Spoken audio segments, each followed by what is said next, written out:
You attempted the ride across Arizona, aka race across Arizona, 3 times. 3 times. Can you tell me the first time when you got caught in the death mud? Yeah. What were you thinking in that moment in the death mud? That was a low point. I was feeling like physically and mentally felt really good. And the first, 115 miles went about as good as I feel like I could have expected.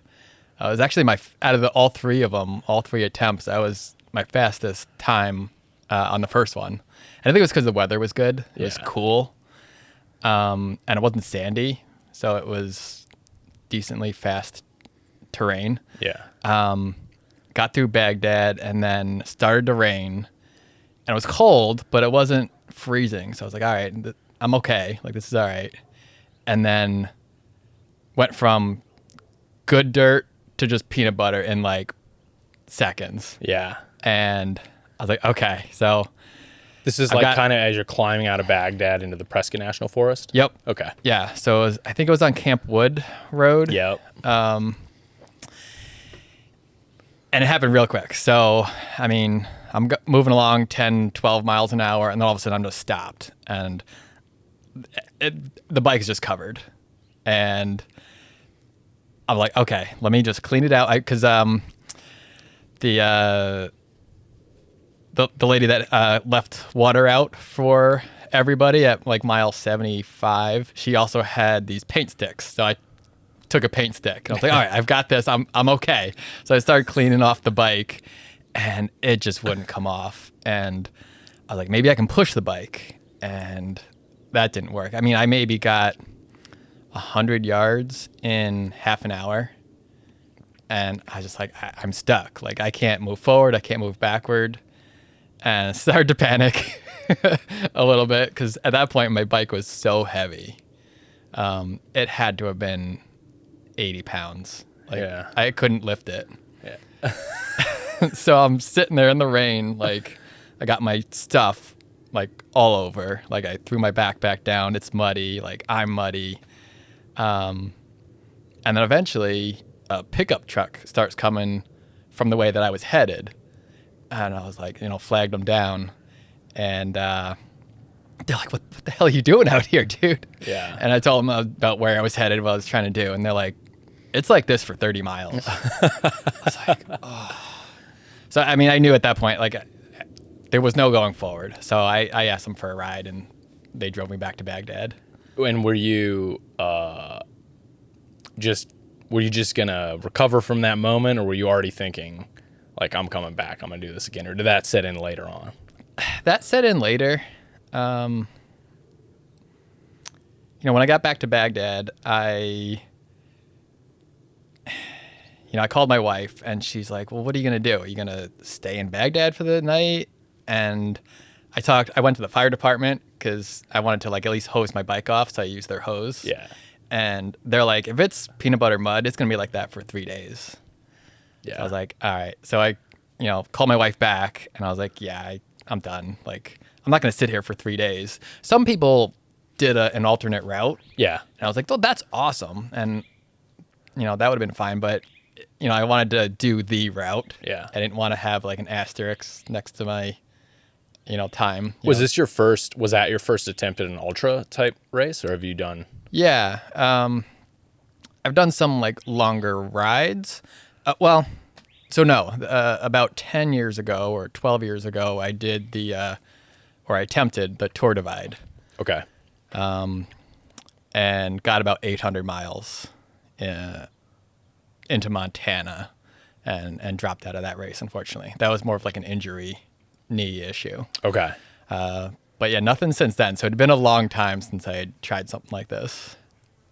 You're from what I can tell, you're pretty elusive on social media and stuff. But you do gravel races. You're a competitive racer in like the pro class. Yeah. I mean, You're I'm certainly fast not. dude. I'm certainly not a pro, not pro level. But do you race in like category 1 and so on 2? So on the road, I'm a category 2. Okay. That was like my main thing for a while, maybe 10 years, from when we moved out to Arizona in 2010. Okay. And did that primarily for about 10 years. And when I got to category 2, I kind of stopped caring about upgrading because you get to ride and race with the Pro 1-2 altogether. Okay. So I kind of stopped doing the upgrade point thing at that point. But yeah, so I've been in category 2 for, I don't know, that was maybe like 2018. And then I started gravel racing not too long ago, actually. Whatever the first year they did Belgian Waffle Ride here in Arizona, that was my first real like gravel race. So I think that was after COVID, no? I don't know. 22? Yeah, okay. Yeah, so I've been doing that for like 3 years. Okay. And then you decided to dip your toes in ultra stuff again. And then Raz was the first one. Yep. Yeah. And for folks that don't know, you just set the FKT on Raz. Yep. So took it from Dana. Congratulations. I mean, dude, it was unreal. Third attempt. I want to go in great detail about the first 2 attempts and then the third attempt, the third finish, because it's unreal on paper. I don't understand. I just don't understand how like the sleep and the resupplies. I thought you meant why you would come back a third time. No, I understand that. I understand like the nagging, unfinished business feeling. Totally. For sure. Like I'll go back 2 years later to something, that's just been nagging at me. Arizona Trail Race 800. That's one of those. That's nagging. That's unfinished business from years ago. Okay. But yeah, so because we were following it very closely, and I had started a few days earlier on the first attempt. Yep. And I was like, I had just missed all that weather. I caught it up in the high country. I caught the same storm, but it was passable. But it was like, cold conditions. Snow, right? It was snow, yeah, over in Alpine. I got caught in a blizzard at the end, and it was a thing, but it was passable. So, I was thinking like, oh, thank God, at least I can move forward when all y'all are just like stuck right outside of Baghdad. I can see the dots and just be like, I wonder what's going on there. Yep. Okay, so you and you're armed with your paint stick, which like, what is that? Like a little, I've carried a paint stick before too, and it's like, this is gonna like, you feel like it's okay. I'm good. I got my paint stick now. All my worldly problems are solved. But dude, it just you sink and things get heavier, and that mud it just collects. There's a particular type of mud around here. I've heard it called like caliche, or it's like the mud that they use to build adobe houses out of. That makes sense. Yeah, because it's just like glue. Yeah. And there's particular layers up on the rim as you go into northern Arizona, where you'll just hit pockets of it, like geologic layers, and that stuff. Like you'll get in it and you'll pick some up, and then it'll pick up all the pine needles and stuff, and then it'll build another layer on top of that, and soon you're up to an 80-pound bike. Yeah. Literally, when the guys picked me up in the pickup truck, it took 2 of us to lift the bike. It was that heavy. Unbelievable. Yeah. So you go back. This is all your 3 attempts were all in the same year. Yeah. The first 2 were in the spring. Yeah. First one was early May with the Grand Depart. I went back just about 1 month later, so it was early June. And that one, I should have done it a week earlier, because the weather a week earlier, like maybe the Memorial Day time frame, was perfect. And I was like, ooh, should I do it? And I had already put in time off for work, so I already planned on June like 6th or 7th. And I was like, oh, it'll be fine. It's only a week out. And it went from like perfect weather to like too hot. Yeah. And it was like the first real summer temperature. Yeah. That second attempt.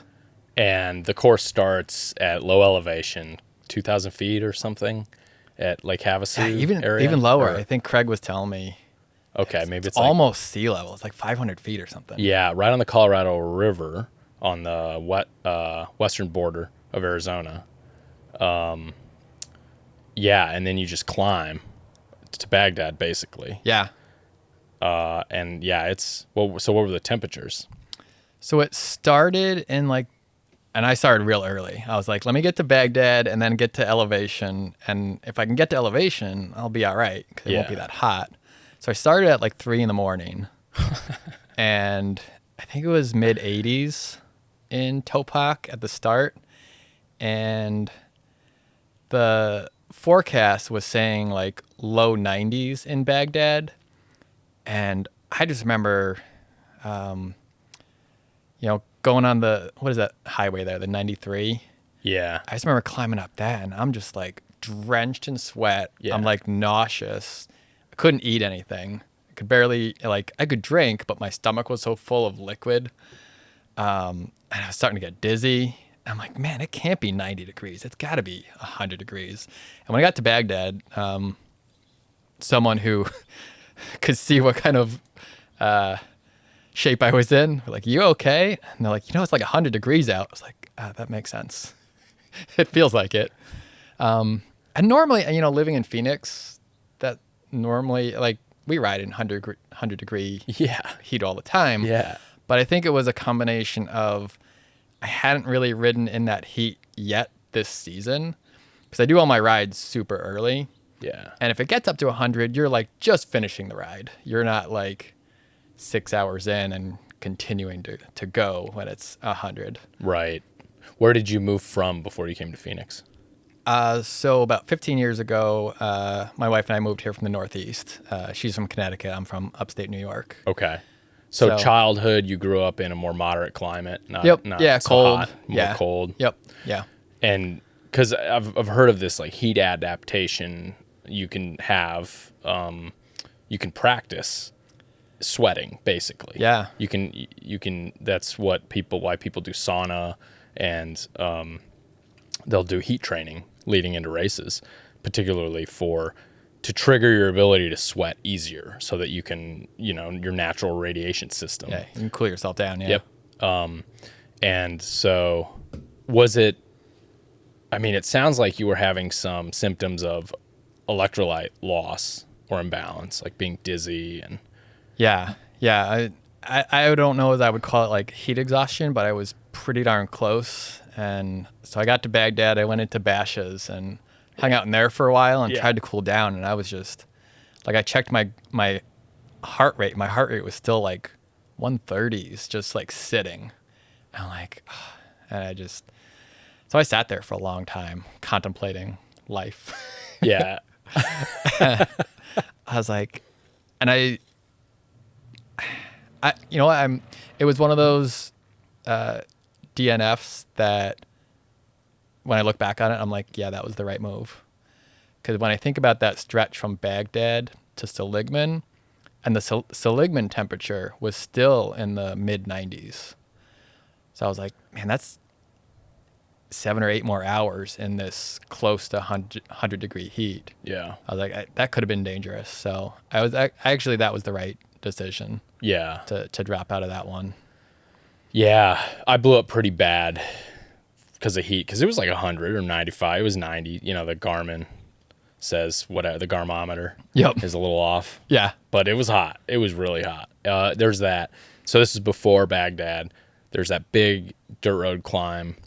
Yeah, it's like an hour climb. Yep. Yeah, and like mile 80-ish is the first water filter spot, kind of. It's like up this big climb, and then there's like a cattle area with some water, and then you descend down and then start the road climb up to Baghdad.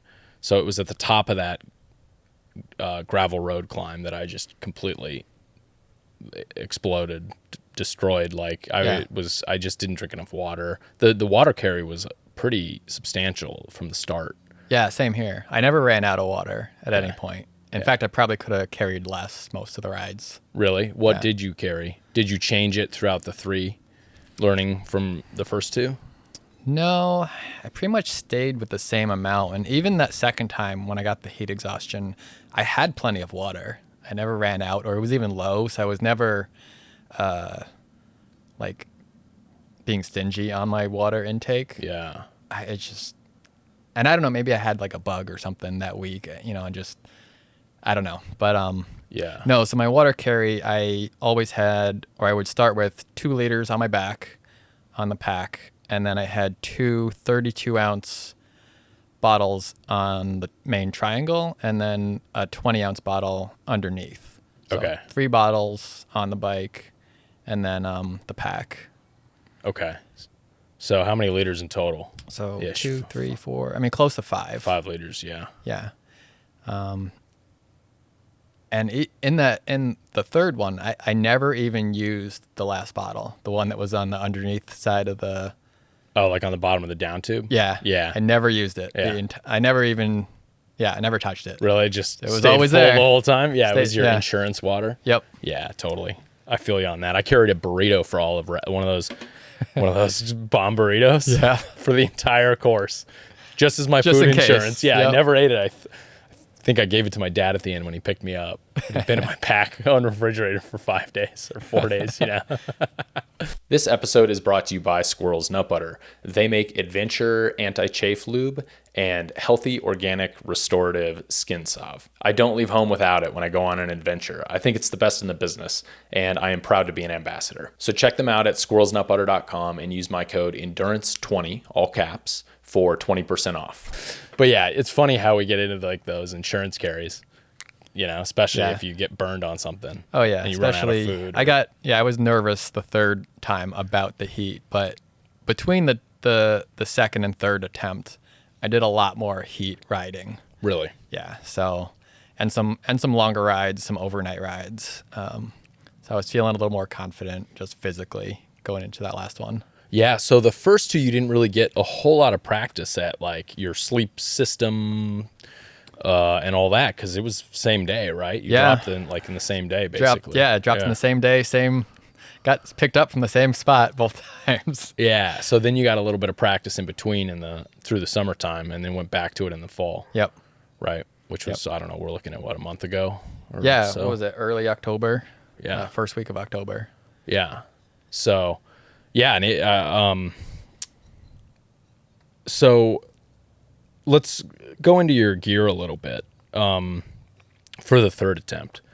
Yeah. The successful FKT setting attempt. So the bike, what kind of gear did you carry? Like, paint a picture for me of your setup. Yeah, so I rode the State Carbon All Road, which was phenomenal. Wouldn't change anything on the bike. Would change one thing that I had for the first two, and I took off for the last one. But yeah, so it's their gravel race machine. Okay. I put 2.0 mountain bike tires on the front and 2.2 on the back. The Continental Race Kings. Yeah, same tire I did it on. Yep. Okay. Yeah. Yeah, and those are, I mean, I don't think any tire was going to get through the mud the second time. So, but yeah, so I kept those tires on all 3 attempts. It's got the SRAM wireless, was it Explorer? SRAM Red with the power meter. So it's like really top of the line components. So you wait a second. Back to the tires. You had a 2.2 on the back and a 2.0 on the front. Or it might have been switched. Switched, I'm trying to remember which one. A little more volume on the front, probably. One of them has less clearance, so I did the 2.0. I actually meant to order the 2.2 for both, and I accidentally clicked on the wrong one when I ordered it. Oh, really? So I was like, oh, it's a 2.0. All right, it's fine. Yeah, well, and they discontinued those. Yep. So they were really hard to find for a minute. Yeah. So and that they're was like just an accidental. Got it. Okay. not intentional. Like, nope. And then the SRAM Red wireless system, did you have any issues with batteries or anything? No. The only piece of electronic on the bike that I had an issue with was the power meter.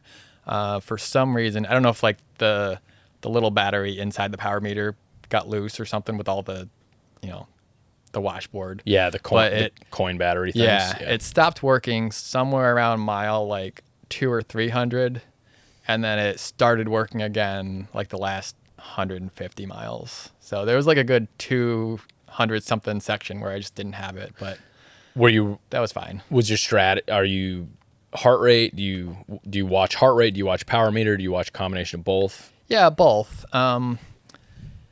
I would say I definitely looked at the power that first day. I was trying to the first attempt, which was my fastest, first 115 miles. I was averaging like 2:0 something, 2:15s. And then the second attempt, I was way below that from the start. Yeah. And that's why I think maybe I just wasn't feeling great. I remember looking down, I'm like, man, like 190 watts feels really hard. Right. So I don't know. So, and then the third attempt, I was like, all right, right from the very beginning, I'm not going to allow myself to go over 200. Like, even if I feel fantastic. Okay. So I was like, I'll just, be super conservative. So that first day, I really looked at the power. And then there got to a point where I was like, I can't do 200 if I wanted to. So it kind of became less important. Yeah. Especially like into that second day and third day. Like, it was just so low. It was like embarrassingly low. And I'm like, all right, I don't care about this anymore. I just gotta. Then it died, right? Then it And died. you're like, all I'm right, like, cool. all right, maybe it's a good thing that it died. Totally. So I'm not demoralized. Totally. It's so demoralizing when you start looking at your numbers a couple days in, Yeah. and it's just bad for your brain. And then it came back on the third day, and I'm like, man, I am going slow. But you're not. That's the thing. You were going faster than anybody has gone ever. You know what? It'd be interesting. I'd like to. I haven't looked to see what my third day was compared to some of the other guys that rode really fast. Yeah. Because it felt slow, and I just, you start, not second guessing yourself, but like, man, am I gonna be able to finish this? I'm going really slow. Yeah. There was a section after Greens Peak on the third day, and it's flat as a pancake, wide open, decent roads. So it wasn't sandy, it wasn't washboardy. It was like nice and smooth. And the headwind was so strong, I was going 2 miles an hour. Flat terrain. And I'm thinking, I've got 100 miles to go. Yeah. 2 miles an hour. I got 2 more days. And your brain is just not working at that point. I'm like, this is going to take me 50 more hours. That's actually how long it took me.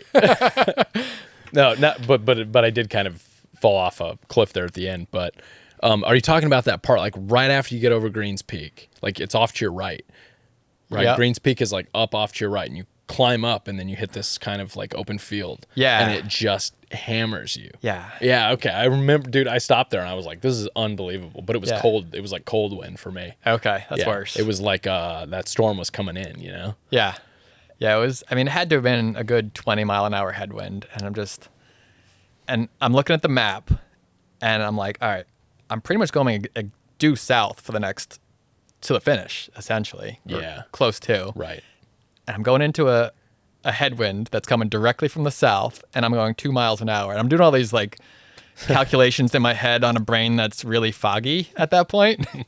And I'm like, if I don't stop, it's still going to take me 2 more days. Dude. So I was a little demoralized at that point. Well, yeah, you must have felt, I want to get into the sleep stuff, but I generally deep into races, I get a feeling of a vulnerability about everything, totally. Emotional vulnerability. It's got to be, some of that's got to be the sleep and the exhaustion and this kind of thing adding up. Lack of confidence, all the demons come out. Oh, yeah. Right? Which is a weird, transformative place to be in, I think. And what a lot of endurance athletes, like, they seek that, and they get kind of addicted to that feeling or getting into that place, because it like reveals your soul. Totally. Like the real you comes out. But back to the bike really quick. I had Aero bars. Yep. Yeah. So I put on the NV Aero bars that are like specific to that handlebar setup. Okay. I really only used them the first day when it was mostly, that flat and gently climbing terrain. Yeah.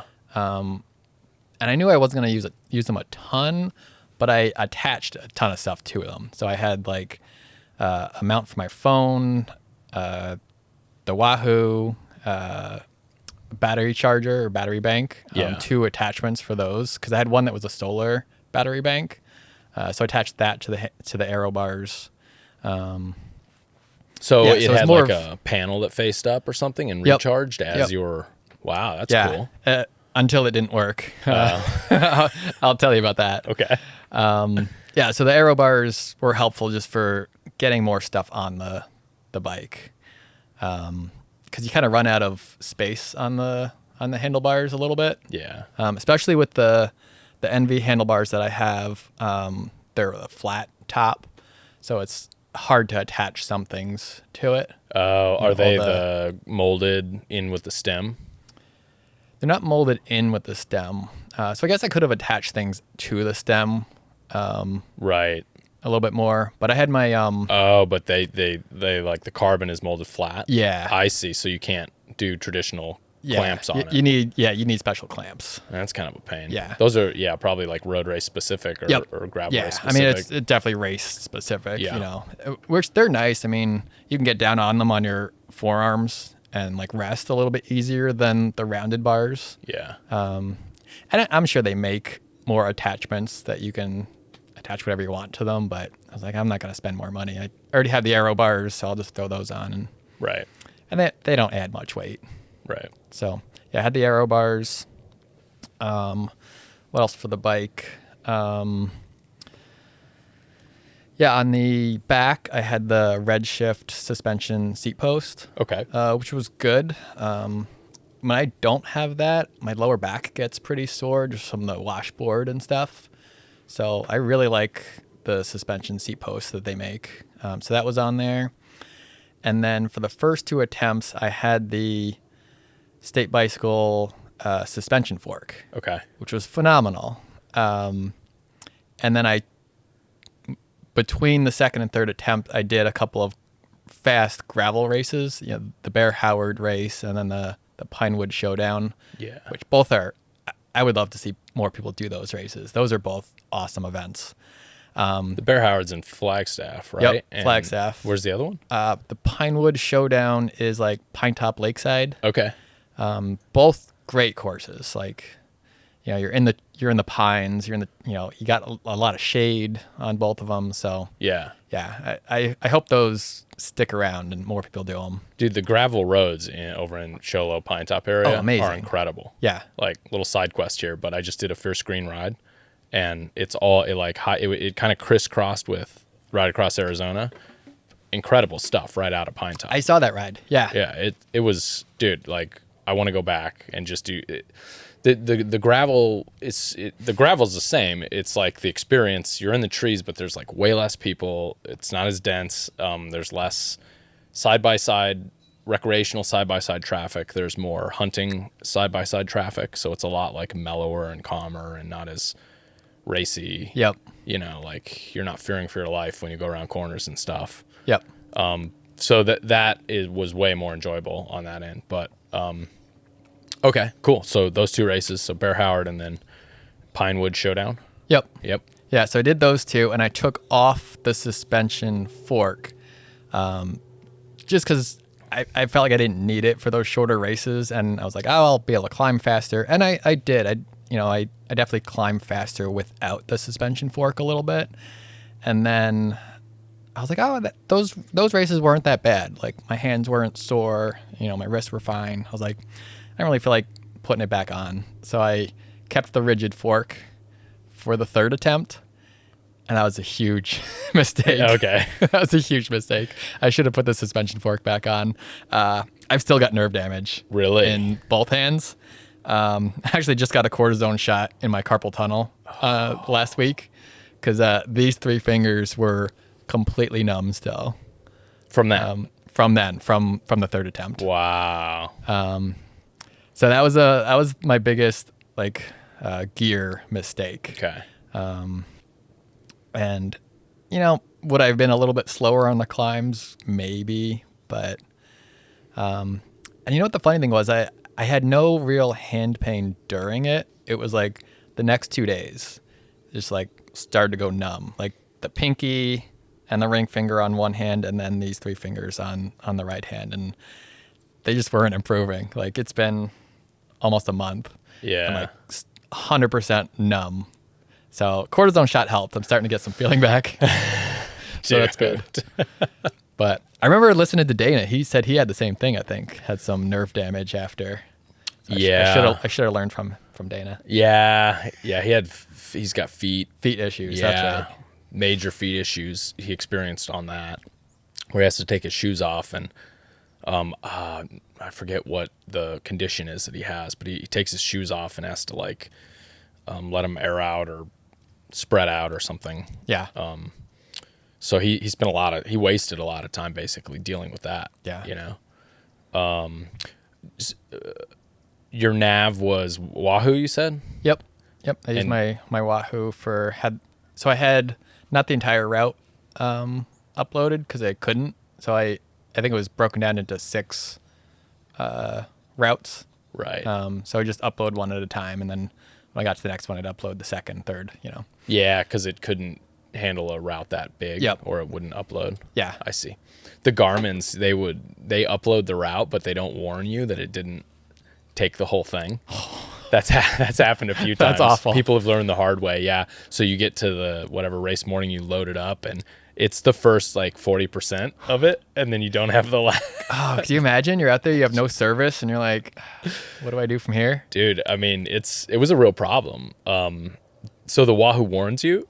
It says like, this is too big? Or? Yeah. So I tried to upload the entire route, and it said it was too big. And then on Craig from AZ Gravel, he uploaded 6 sections. Yeah. And I was like, I'll just save all 6 sections and upload them one at a time. Yeah. So that worked really well. Yeah. Yeah. I mean, I've seen people at the beginning of these things, and they're like, it's not showing the whole thing. Yeah. You're like, so I have this diligent process. I have a checklist now that I've developed over years of doing stuff, where one of them is load the entire route and check it. Yeah. Right. And like zoom in and make sure it's like start to finish. Yeah. There. And it's not like the reduced points version. Yeah. 10,000 points was the key number for the Garmin's, and the old E-Treks used to have an old like the pre-Garmin Edge. Yeah. They still make the E-Trexes, but they're getting developed out, I think, by now. But they were like the first gen bike packing. Yep. They were made for geocaching and, that kind of thing, like handheld navigation. And you'd upload a route, and it would just, from one town to the next town, it's just a straight line. Yeah. And you're like, that doesn't sound right. Yeah. But so I just recently got rid of my Garmin and bought a Coros Dura. Okay. And it's like they figured it out finally. Huh. Like it's the never battery heard of that life one. on this thing is incredible. So Coros they're big in running watches and in like the endurance running community. And the Dura, dude, the battery life is unreal on it. I mean, it lasts. I thought the 1040 Solar, or the Garmin 1040 Solar, was impressive. And I did a 4-day trip. And when I did a Fierce Green ride, it was whatever, 50 hours or something, 40 something hours. No, it was like 52 hours. And I just let it run for 52 hours. I didn't shut it off when I laid down. I didn't And do no anything. charge? No charge, no nothing, and it was at 50%. That's It impressive. was only halfway. Yeah, it was incredible, dude. So they got it figured out, and I think it has a lot to do. It's not like they have some magic battery technology that nobody else has. It's got to be in the display system. Okay. The display is just engineered in a way that doesn't drain as much. I even left it on all night. Like basically the display was on so that I didn't have to keep waking it up throughout the entire night.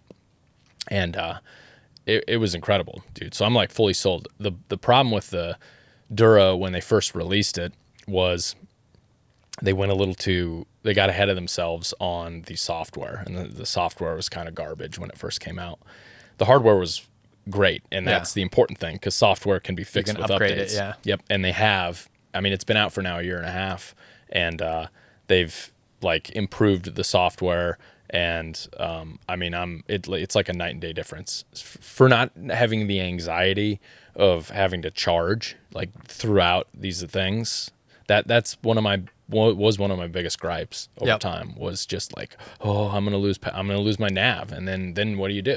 Because you're so reliant on it, Yeah. So I think I had to charge my Wahoo 3 or 4 times. And you charged on the fly with your system? Yep. Okay. Yeah, so I had the 2 started with 2 battery packs. And and had all the plugs, and I could put the battery pack right on the Aero bars, and so everything was all connected right at the front. So yeah, I would charge on the fly. So the other gear thing that wasn't a bad choice, like the fork was, it was just something that happened, was somewhere in the first night that battery pack with the solar stopped charging items. So I realized, I looked down and it was plugged in and it was no longer charging my Wahoo. I'm like, well, that's weird. So I plugged it into my phone, nothing. Plugged into a light, nothing. I'm like, ugh. So I don't know what happened to that. Cause I had been using that solar battery pack for 5 or 10 years, like never had a problem. So I don't know what happened to it, but it broke sometime on the first evening, like before Seligman. So I was like, okay, that's all right. I gotta back up. I'm fine. I've got 4 headlights. That was the other thing I was worried about, was lights. Yeah. 4 Lumina 900s or Lumina 750s. So I had 4 of them. And that first night, shortly after I realized my battery pack had died, I had 2 headlights on, and it was dark. One light was on, illuminated, and the one that was off fell off the bike going down a really chunky descent. Okay. And I locked up the brakes, and I was like, I gotta find that. Yeah. Yeah. I don't have my battery packs. I can't charge as much as I might need. And I stopped and I backtracked and I looked for maybe 5 or 10 minutes just along the edge of the road. I never found the light. Okay. So now I'm down to 3 lights. And I was like, so I'm doing this math in my head. I'm like, all right, this light lasts for about 7 hours on low. This one's 7, this one's 5. I'm like, I should be fine, but if I have to charge my phone more or my Wahoo more than I think I might need to, I'm like, I might lose the headlight tomorrow night. So Yeah, that was a bummer. So I was down a light, I was down a battery pack, and at that point, a large percentage of the ride after that, I didn't use my phone. I just turned my phone off. I was like, because that's what uses the most power, and requires the most charging. So I ended up not using my phone for most of the ride, which had some funny repercussions later. And I was bummed about it because I had like 4 audiobooks downloaded, like all this music downloaded. Yeah. That I was like, all right, I'm gonna like have a good time at night. Like I'm gonna listen to this new audiobook I was excited to listen to, and I ended up not listening to anything the entire 600 miles. just your own Just my thoughts. own thoughts, my own demons. Yeah. So that was a bummer. I was like, man, if I use too much phone and I don't have navigation or I don't have a headlight for the last night, then You're come to a stop. Yeah. You're done. yeah. So that was my electronic debacle. Okay. So did you find you're sitting with your own thoughts for that long? Were there unexpected ups and downs there? Yeah. Honestly, the first 2 days were mostly ups. Like I felt good into Baghdad, through Seligman at night. It got cold, but not miserably cold through Williams and Flagstaff. And, I honestly, my psyche was really good up until almost show low. Yeah. The second night. Yeah. 490 miles in. Yeah, so I felt pretty good through Forest Lakes. No wonder you felt bad. But it was interesting because I expected to have more ups and downs throughout the day. Yeah. And honestly, day 1 and day 2 was like, all right, I feel good. Like I'm moving. I haven't really stopped much. Haven't had a lot of downtime. And I just felt strong and confident. I think confident was the key word for the first 2 days. How granular were you with your planning of food and sleep on those first 2 days, and how well did it go? Went surprisingly well. So food, I pretty early on stopped wanting to eat my honey stingers and my goos and my, all the fruit snacky cycling food. Yeah. And I just wanted something real. I wanted like a burger or like a pizza, Yeah. a burrito. When did that kick in? About, like, do you recall the moment where you you were like, I'm going for a pizza next stop? Yeah, it was. I ate some pizza in Baghdad at the Bashas. Okay. Dude, that bash is something else, by the way. Yeah. That's an experience on its own. Yeah. You should just, folks listening should just drive right to Baghdad. Don't do all this biking stuff. Just go to the bashes in Baghdad. It's great. If you want an experience. I've had a couple of experiences at Bashas because all 3 times the first 2 times I've stopped and had to get picked up from Bashas. So. Right, at that one. There's something, Bashes in general has its own vibe going on, but that one in particular has because Baghdad is a mining town. Yeah. Basically, it's just, that's all it is. That's all there's not much there. Copper, I think, maybe, copper mine, maybe? Yeah. So, and that was my first time in Baghdad, and that anyway, it was, that was an experience. Yeah. So yeah, you're getting real food in that. I wanted real food. So I was like, okay, every time I go through a town, I don't care if I'm out of water, out of food, I'm going to stop and eat something real. So like every town from Baghdad, Sligman, Williams, Flagstaff, Forest Lakes, and Sholo. So 6 towns. I was like, I'm going to eat as real a food as you can get from a gas station. You stopped in every one of those towns? Yeah. No way, dude. Yeah. And it was for the food. It was like, if I eat any more gummy type goo stuff, I'm gonna feel sick. Yeah. So I made a pact with myself. I was like, all right, you can stop at every town. You gotta do it quick, and you gotta eat something real. So had like quite a few gas station hot sandwiches. Like the sausage and cheese type of things. Yeah. The microwavable. Real food. Yeah. As real a food as you're going to get from a gas station. So how do you do it so fast? I always have trouble with that part of it. Like, describe to me one of your stops. Is it in your head when you start? I'm going to get X, Y, Z. It was for Baghdad because my brain was still functioning. I was like, all right, if they have the pizza, because I had been there, this is my third trip to Bashas. I was like, I know they've got pizza. You had the floor plan in your head. I had the floor plan, totally. So I was like, all right, I'm going to go in, I'm going to grab a slice of pizza and eat it while I walk through the aisles. So I'm eating my piece of pizza while I'm walking, getting, some Gatorade and some Snickers bars and other stuff. And I think I was out of there in 20 minutes. It's not terrible. Do you warn them you're going to be eating the pizza in the aisle ahead of time, No. or do you just wait till the end and be like, I also ate a piece of pizza? Yeah. Okay. And they put it in this little container, so I was like, I ate this already. Okay. Yeah. I'm like, okay. Yeah. And the one cashier knew me from the other. She's like, you were here a while ago, Oh, right? that's so funny. Like, yeah. I'm embarrassed.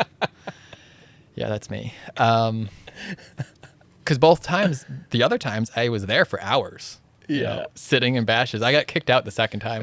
Dude, for loitering. Loitering. Yeah. They're like, just "You milling can't." around in your Lycra. Yeah. Like, you can't stay here any longer. I was like, okay. That is a feat to get get kicked out of the Bashas Baghdad Bashes. Yep.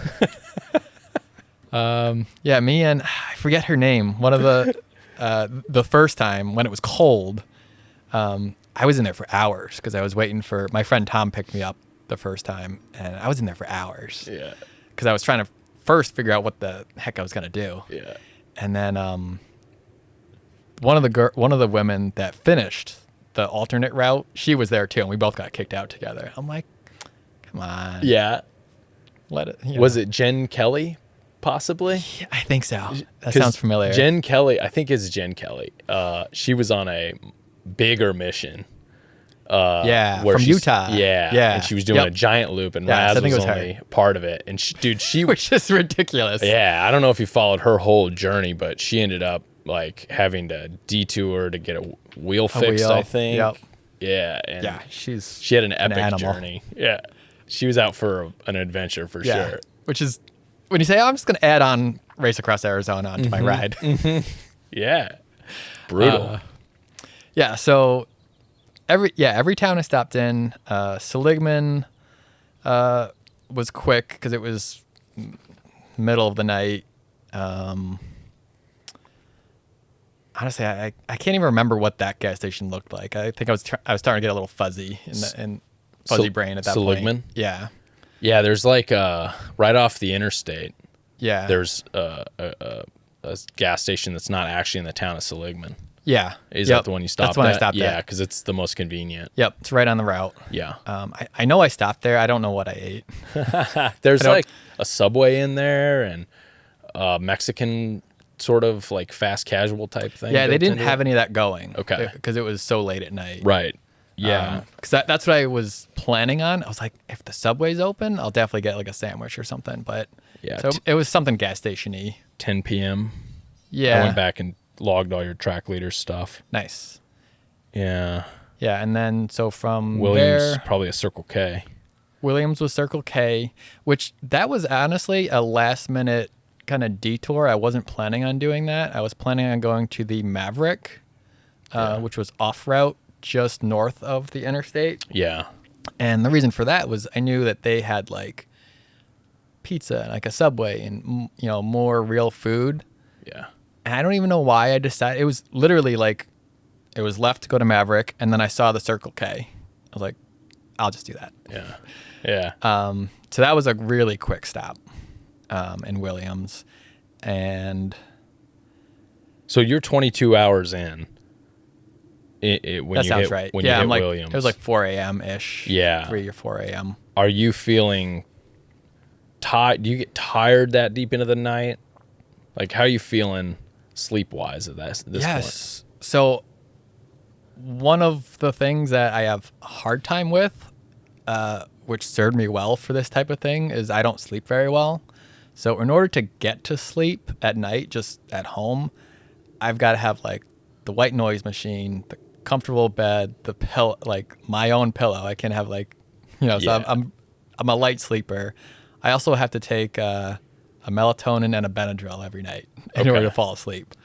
So I practiced this a few times before that third attempt, but I was like, if I don't do all this stuff, am I just going to stay awake? And I did. Whoa. So I never, in the entire third attempt, I would say I never got sleepy. I never wanted to be like, I just want to like rest my eyes. Wow. I got fatigued. My legs were tired and my brain got fuzzy. Like I had a hard time concentrating and doing some of that math in my head. Yeah. But I never felt like I needed to sleep. Whoa. Is this a chronic thing? Yeah. Your whole life, more or less? Yeah. It started when, so about close to 15 years ago, my wife and I rode our bikes across the country. And it was more of a touring thing. It was, it took us 2 months and it got really hot for a month and it was so hard to fall asleep. So I got some Benadryl. I started taking Benadryl so I could sleep in our little tent. We had a 2-person tent. Yeah. You're sweaty, you're dirty, and you're like, so I started taking Benadryl then. And then when we finished the ride, I couldn't fall asleep without it. Okay. So I've been taking Benadryl for 10 years. Whoa. Okay. Whoa. Which I know is not super healthy, but Yeah. I've talked to like a couple doctors about that, and they're like, it's not great, but if you don't sleep, that's also not great for you either. Right. So most of my doctors have been like, It's probably way worse long term if you don't sleep. that's Like chronic- That was their, Yeah. Chronic their not thought. sleeping is really bad. Yeah. Like it's going to take a decade off your life, if you're Yeah. not sleeping. So I've talked to 2 or 3 doctors about that, and they're like, yeah, if it's the only thing, we can prescribe you something stronger, but you're better off just taking the Benadryl and melatonin. It's wild.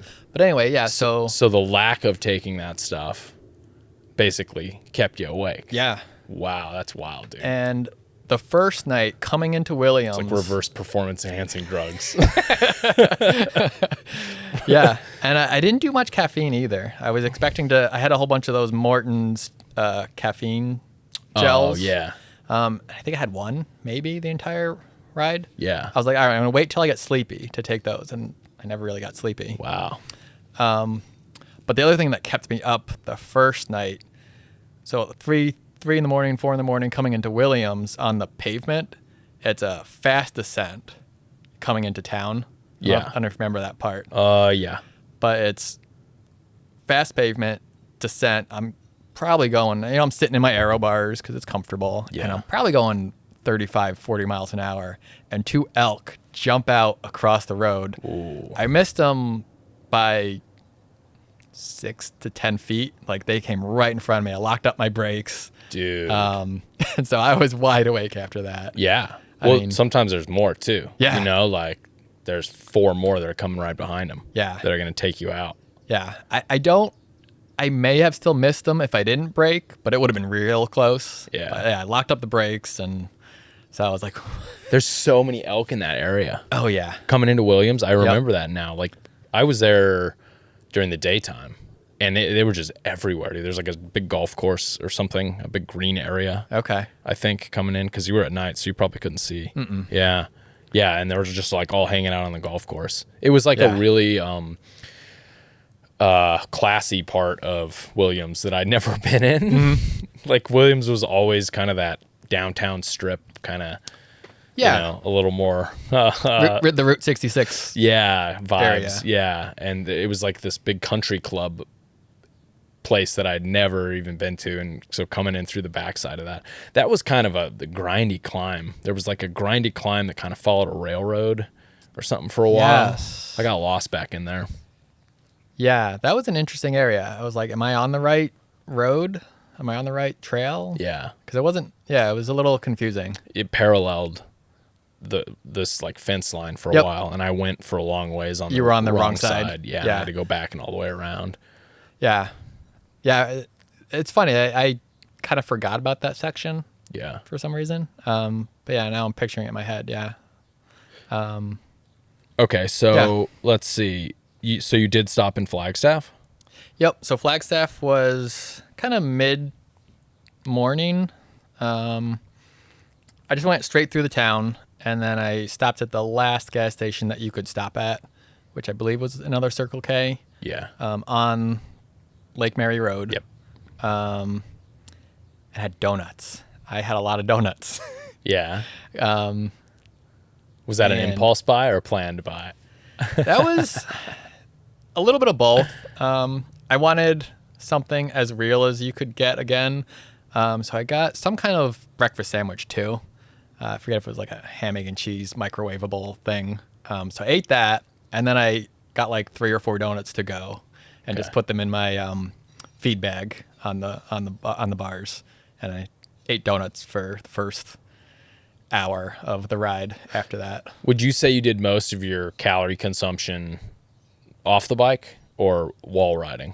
While riding, for Okay. sure. Yeah, the only thing I would eat really off the bike is whatever quote unquote real food I picked up from the gas station. So I would eat that as fast as I could, stuff whatever other stuff into my, feed bags, and then get on the bike. Yeah. Yeah, so that was helpful. one of the advantages of these ultra gravel rides is you can eat a lot while riding compared to Yeah. like a mountain bike ride. Oh, yeah. Where it's way more difficult. I don't know. Yeah. Like the Arizona Trail, I don't know how you eat and ride. I don't know if you can. It's my biggest question for most people that do it that are like good at it. It's like, Yeah. how are you doing this? Yeah. I don't know. Yeah, I wouldn't be good at that. How do you eat 250, 300 calories per hour and not die and knock your teeth out? Yeah. You know, like it's crazy. So did you have a target calorie No. amount? You just No. kind of ate as much as you could? I or- figured I'd eat as much as my stomach could handle. So I really didn't. And same thing with water. I was like, just drink as much as you can. And I had a little timer that would go off on my Wahoo every 30 minutes that just says eat and drink. Yeah. And so I would eat and drink something. Yeah, I was not super scientific on the nutrition. Interesting. Yeah. Yeah, because some people can get very precise with it and granular with like this every hour, and I've tried kind of both. Usually that kind of goes out the window for me after a certain period. Like it's great for the first, Yeah. 20 hours. Yep. And then after that, it's like, I'm like that for Just the whatever. gravel races that I do, 6 hours, 7-hour races, where I have like a specific target. But this was just, for me anyway, it was too long to plan. I was like, I have no idea how many calories I'm going to be able to eat day 2. yeah, dude, going into this like tour divide, however long that was ago. I mean, had that being your only real multi-day experience, like racing, Yep. there's so many unknowns. Yeah. Sleep, food, like compared to a 60-mile or 100-mile gravel race. Oh, yeah. That's whatever. It's like they're not even the same event. No, No, it's I don't think so. you're right. I'm on the same bike, but no, it's not the same event at all. Yeah, and your speed. I mean, those gravel races are fun because you're really hammering. For Oh yeah. whatever, 7 hours or 6 hours or something. Like your wattage and your output is much higher. Oh yeah. But you can get away with, and it's kind of the same thing with ultra running. You can get away with skipping a few things, like making sure you're not eating. Like you can still grit a few things out Oh yeah. on those events and do well, compared to like a multi-day where it all catches up to you on the second or third day. Yeah. And I would say it probably did catch up to me on that third day. Yeah. Which I like I said, I never looked at my actual speed on the third day compared to some other guys, but I imagine it's not impressive. Yeah, well, I don't know. I- I'll have to go back and look one of these days. I wouldn't say that. I slept for 8 hours on my third day because I couldn't breathe. Oh yeah, I was that's having, brutal. Yeah, major breathing problems. You good? You want another drink? No, I'm good. All right, cool. Thank you. Yeah. Yeah. Let's quantify this here for folks. So night 2, you made it to Sholo, which is 490 miles. You are Yes. now 1 day, 20 hours in. Okay, so you're coming up on So it's about 2 a.m. 2 full days. Like, that's when most people, into the second night, most people start, myself included, completely self-destruct. Yeah. And you hit the Maverick. Yep. Hit the Maverick at the end of town.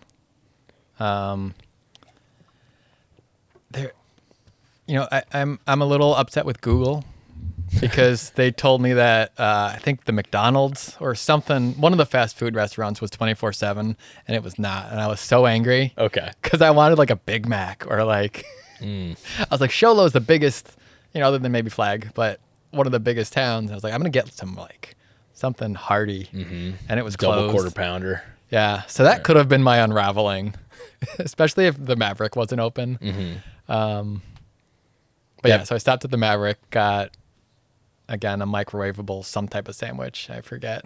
Yeah. That may have been my longest stop. That and Forest Lakes. So obviously the stops started getting longer and longer the further you get into this event. Yeah. Just because you're like, I want to sit. I took my shoes off and I thought about Dana. I was like, okay, I get it. My feet were starting to get swollen and sore. At Forest Lakes? Or at Maverick? Yeah, and both. Yeah, Okay. so I took my shoes off both. So Forest Lakes, did you go down? Did you detour? Yeah. Down through the little residential area Yeah. to the restaurant? Yeah, it was maybe like a mile. So I didn't go to the restaurant. It's more like a little country store. Okay, across kind of a the thing. street from the restaurant. Yeah, and Yeah. that, I do remember what I ate there. It was maybe the best meal I've had in years. No way. It was a Stouffer's microwavable lasagna. And I ate it and I was like, I should get another one. But I didn't. But yeah, that was so good. It's funny the things that taste so amazing when you're just wrecked. Yeah. But yeah, so I remember, so I went there. That was a good move. I actually called my wife and talked to her. That was the only time I really talked to her on the ride, was at that little country store. And she was asking me how it was going, and I was like, yeah, I'm actually feeling good. Like, I feel confident. She's like, why don't you sleep a little bit? Why don't you sleep for 10 minutes? And I was like, maybe she's right. I was like, okay. So they had a little like dining table there in the country store, and I put my head down and like closed my eyes, and within a minute my back started to hurt. I'm like, nope. Okay. Nope, that's not gonna work. Dang. So I think just like leaning forward too much on the table, I was like, nope, I just got to keep going. So that was the one spot where I thought about sleeping, but The whole time. yeah, Oh like my or God. contemplated actually laying down or resting my eyes or something. Yeah. And that was just because my wife suggested it. I'm like, she's smart. So let me. She's like, all right, that's not a bad idea. Let me see if I can get like a 20-minute power nap and then head out into the night to Sholo. But it actually, I'm glad I didn't, because after the ride was done and I got some sleep, the next morning I couldn't move. Oh. So I don't know. I think for me it was the right move not to sleep. I brought some sleep stuff. I brought a bivy. Yeah. I brought a liner, like a sleeping bag liner, but Okay. no sleeping bag. And so that was more like if it's an emergency or if I like can't keep my eyes open kind of a thing, Right. then I'll lay down somewhere and take a short nap. But it got so cold both nights. I'm thinking, man, I'm not gonna fall asleep, even if I'm just gonna be miserable for an hour sure. on the cold ground. I'm not gonna sleep, and then I'm just gonna have to keep riding anyway. So I might as well just keep riding. Yeah. So what were the temperatures at the coldest points? It got to below freezing in Williams and just after Sholo. Okay. It warmed up real quick both mornings. Yeah. Which I was thankful for. But yeah, it got to like 30, 31 both nights. And, that's probably when I would have slept, the coldest point. And I'm like, there's no way I'm going to actually get any sleep. Right. Yeah. You got to carry all this stuff to be comfortable in that, for sure. Yeah. Like there's been a strategy I've heard thrown around where it's if you're going to sleep at 8 o'clock from 8 to 10 because it's the warmest part of the night. Or, I mean, if Yeah. you can sleep during the day. Yeah. But a lot of people can't Yeah. just shut it off in the middle of the day. That's going to be the hardest point. But, if you can sleep for a couple hours from 8 p.m. to 10 p.m., Yeah, that makes a lot of sense. at least it's warmer, Yeah. than 4 a.m. or 3 a.m. to 5 a.m. Yeah. The coldest part of the night. So what did you do when it was this cold, right at freezing? Hands and feet? Are those problematic for you? Yeah, my feet are always problematic. I get made fun of on the group rides when I have the shoe covers on in like October. Okay. But I was pretty good there. I had basically from Seligman, because that's when I started to get cold. From there, I had plastic bags over my wool socks, my mountain bike shoes, and then I had 2 shoe covers on. Okay. So Double layered shoe covers? double layer, yeah. Dude. So like the wool shoe covers, Yeah. and then the like neoprene booty shoe covers over those. Whoa. And I bought those specifically for this event. And I bought them; they're huge because I was like, I can't fit them on over. If I get my actual size, they're not gonna fit. Yeah. So I got like oversized neoprene booties. And that worked well. My feet were good. My hands, which aren't usually an issue, I was planning on wearing like my snow mittens that I wear for winter rides here in Phoenix, and somewhere on Camp Wood, they're out there. Oh, no. Yep. So I stopped. That was my first stop to put on more clothing. Was somewhere on Camp Wood between Baghdad and Seligman. Stopped to put on, the tights, arm sleeves, a vest, and I wasn't gonna put on those snow mittens yet because it wasn't that cold, but I must have put them on the ground and left them there. Yeah. So I got to Seligman and I was like, oh, my hands are getting cold. Let me put my mittens on, and they weren't in my pack. Oh, dude. So I bought like a pair of gas station mittens or gloves to put on over my riding gloves. Yeah. So that kept my hands like alive enough, but they were still cold Yeah. because I needed something a little more substantial. Yeah. The feet, the feet's always been a problem for me. Yeah, And I think for me most too. people, because you're just not generating a lot of heat out of your feet. Nope. Nor your hands. And then particularly with gravel versus like mountain biking or doing a race where you're doing a lot of hiking, it's really not a problem because you're not moving that fast. Yeah. When you're hiking, you stay pretty warm, like hiking your bike. And then, Colorado Trail, Arizona Trail, you're only moving 5 or 6 miles per hour. Yeah. But on these races, you're going 10, 12 miles per hour or way faster when you're descending. Yeah. And Yeah, it got cold. dude, it's a whole different thing. And you just are like, I just want to get back to a climb. So I kind of like warm up, Yeah. but then you're just completely destroyed Yeah. and you can't climb. You're miserable for one reason or other. You're Yeah. like, I'm sick of this climb. I wish I was climbing. Yeah. And then your body is adapting and moving all the blood out of your extremities and into your core to keep your core warm. Yeah. And then you're fatigued. And do you get cold? Like, do you get like deeply cold when you get that fatigued? Like a cold like you've never experienced before? Or does your core kind of stay? Yeah, my core is usually okay. It's usually my hands and my feet. My hands got miserable. And maybe that's where maybe part of this nerve damage came in. I don't know. Yeah. It's kind of No, wild how cold your feet and hands can be, how numb they can be Yeah. for 8 hours, 9 hours, and not. It just makes me think, like, what does it take to get frostbite? Right. Like, at what point is the frostbite crossover? Because I've thought a Yeah. couple times my feet, I'm like, especially when it's wet Yep. and cold. Which you didn't have any real. No, rain. no weather Yeah. that last attempt. No, the weather was honestly great. Like, yes, it got cold, but because the route starts so low and you get up so high, there's no perfect weather the entire way. It's impossible. Yeah. I mean, there's a whatever. There's a window. a week-long window where Yeah. it's like ideal, and hopefully it's not raining. Yeah. So you had a bivy you didn't use, sleeping bag liner you didn't use. Where did you have those packed on your bike? In the pack on the back, had a Aero, tail fin Aero pack. Okay. So those were both in there. Never took them out.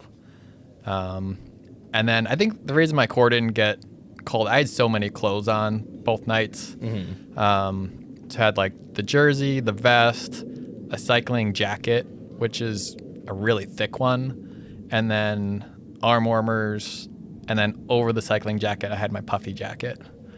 So, yeah, my core got hot on the climbs, and Yeah. then I would just unzip the puffy coat on the descents, or on the climbs. And then, so clothing-wise, definitely had plenty, to keep warm. That worked pretty good to keep you cool. Like, problem I had on a Fierce Green ride was it was so up and down, I would just get hot and start sweating. Yep. And then I'd want to take layers off. And then I'd get really cold on the descents. And that's that section after Sholo, right? Yeah. Alpine. Mm-hmm. Yep. Yeah, it's up and down so much in that section, which, if you want to talk about that section for a sec, I was middle of the night or super early morning, and I just kept thinking, I've done this climb. I just did it 15 minutes ago. And then you go down a descent and you take a turn and you go up, and I'm like, I did this again. And I looked down at my map like 3 or 4 times and zoomed out Yeah. to make sure I wasn't doing circles. Dude, that is the same thing Dana said. Okay. Like in that same section, that he felt like he Interesting. was going in a circle. Like Yeah. he felt like he was repeating through the same. Geographically, it must look so similar, and then you layer it with the sleep deprivation. Yeah. I was certain I took a wrong turn, and I was like on the 3rd loop of the same.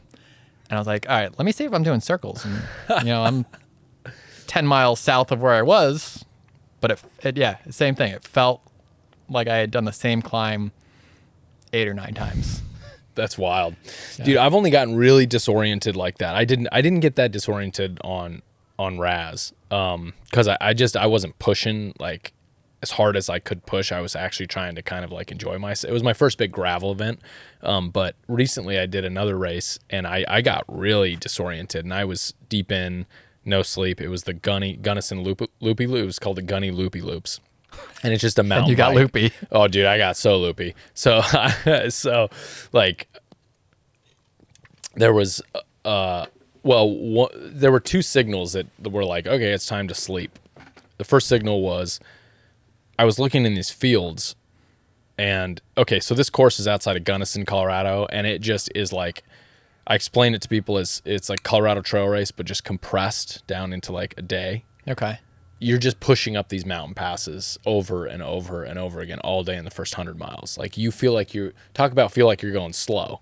Yeah. When you're just like one foot in front of the other. You know, I think my average was like 4 or 5 miles per hour. Oof. So slow feeling, right?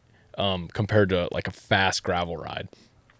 And but amazing epic views like that you can't get anywhere else other than in Colorado. And I went pretty deep.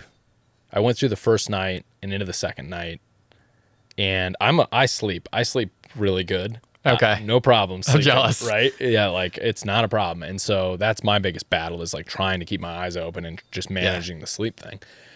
And the second night I get into this open field, it's nighttime, and I'm seeing like Mario coins, like gold Mario coins, hovering like in the video game, all out in these fields. Oh man. And I'm just like, uh-oh. Is that real? Or am I hallucinating? Have I reached my moment here? Yeah. Did you know you were hallucinating Well, at the time? I was trying to like, Figure it out? My logical brain was like, no, that's something. Yeah. But then my other brain's like, you've been up for a long time and you've really exhausted yourself. So what's going on here? And so, I'm having a moment where I'm questioning reality.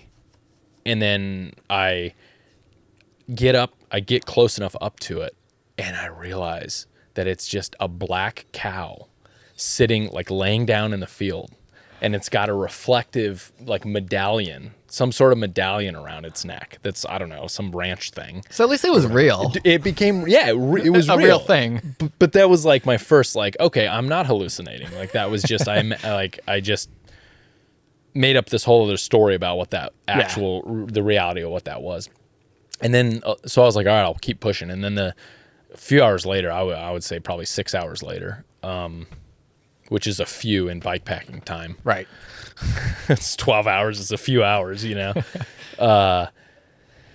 I start to get really disoriented about where I am on the route, where I'm headed in general. Because in your brain, you kind of think like, okay, I'm generally heading in this direction. And if you've done enough scouting on the map and stuff, you kind of have an idea for where you should be, where you're going. And then you're looking at your map on your GPS and you're like, okay, so I'm generally heading this way, right?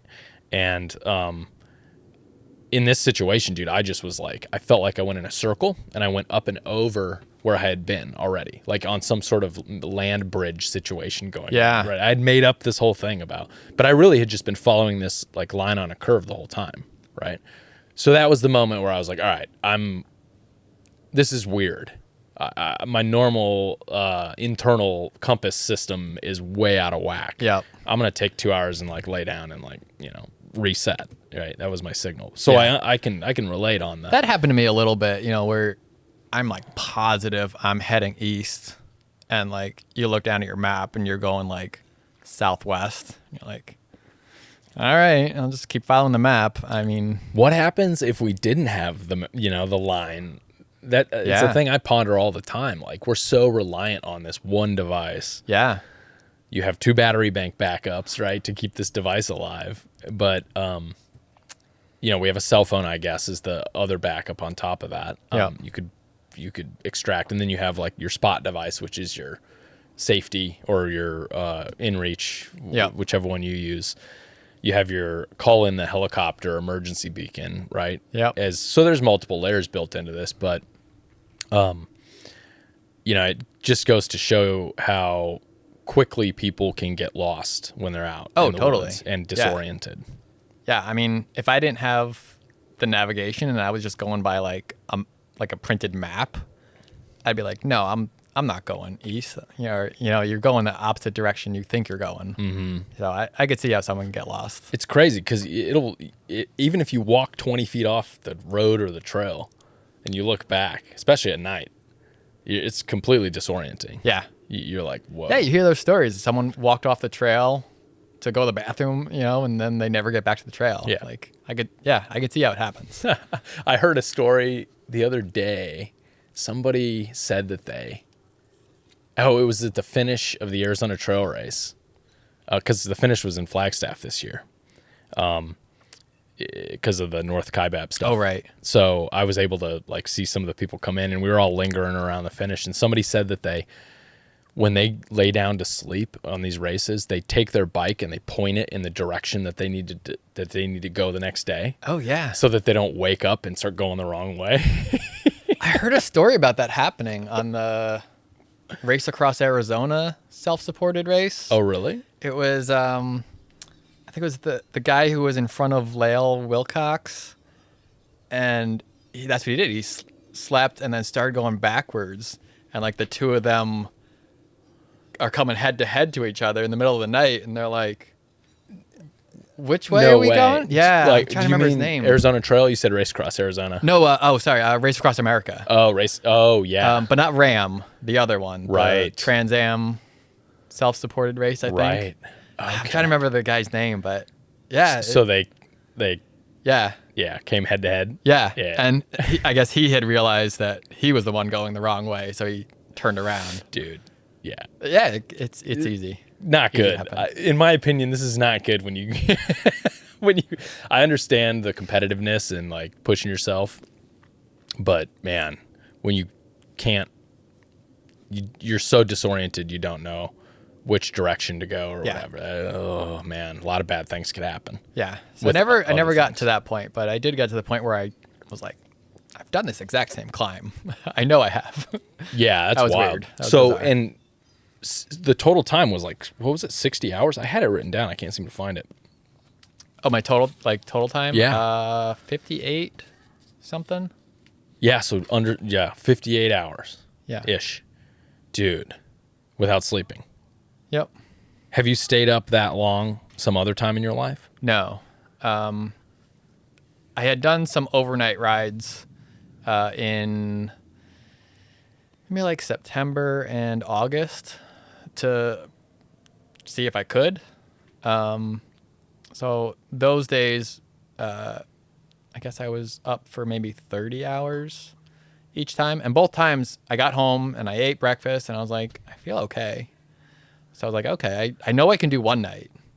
That's not going to be an issue. I didn't know if I could do 2 nights in a row. Yeah. So that's why I still had the bivvy just as my backup. I was like, the plan was to do 2 nights in a row. I just had never done it. So, but like I said, I felt pretty confident I could just because I have such a hard time falling asleep. Yeah. Dang. Dude. Oh, have you, let's talk a little bit about the difference between grand departs and ITTs. Do you prefer one over the other? The grand depart was fun. Yeah.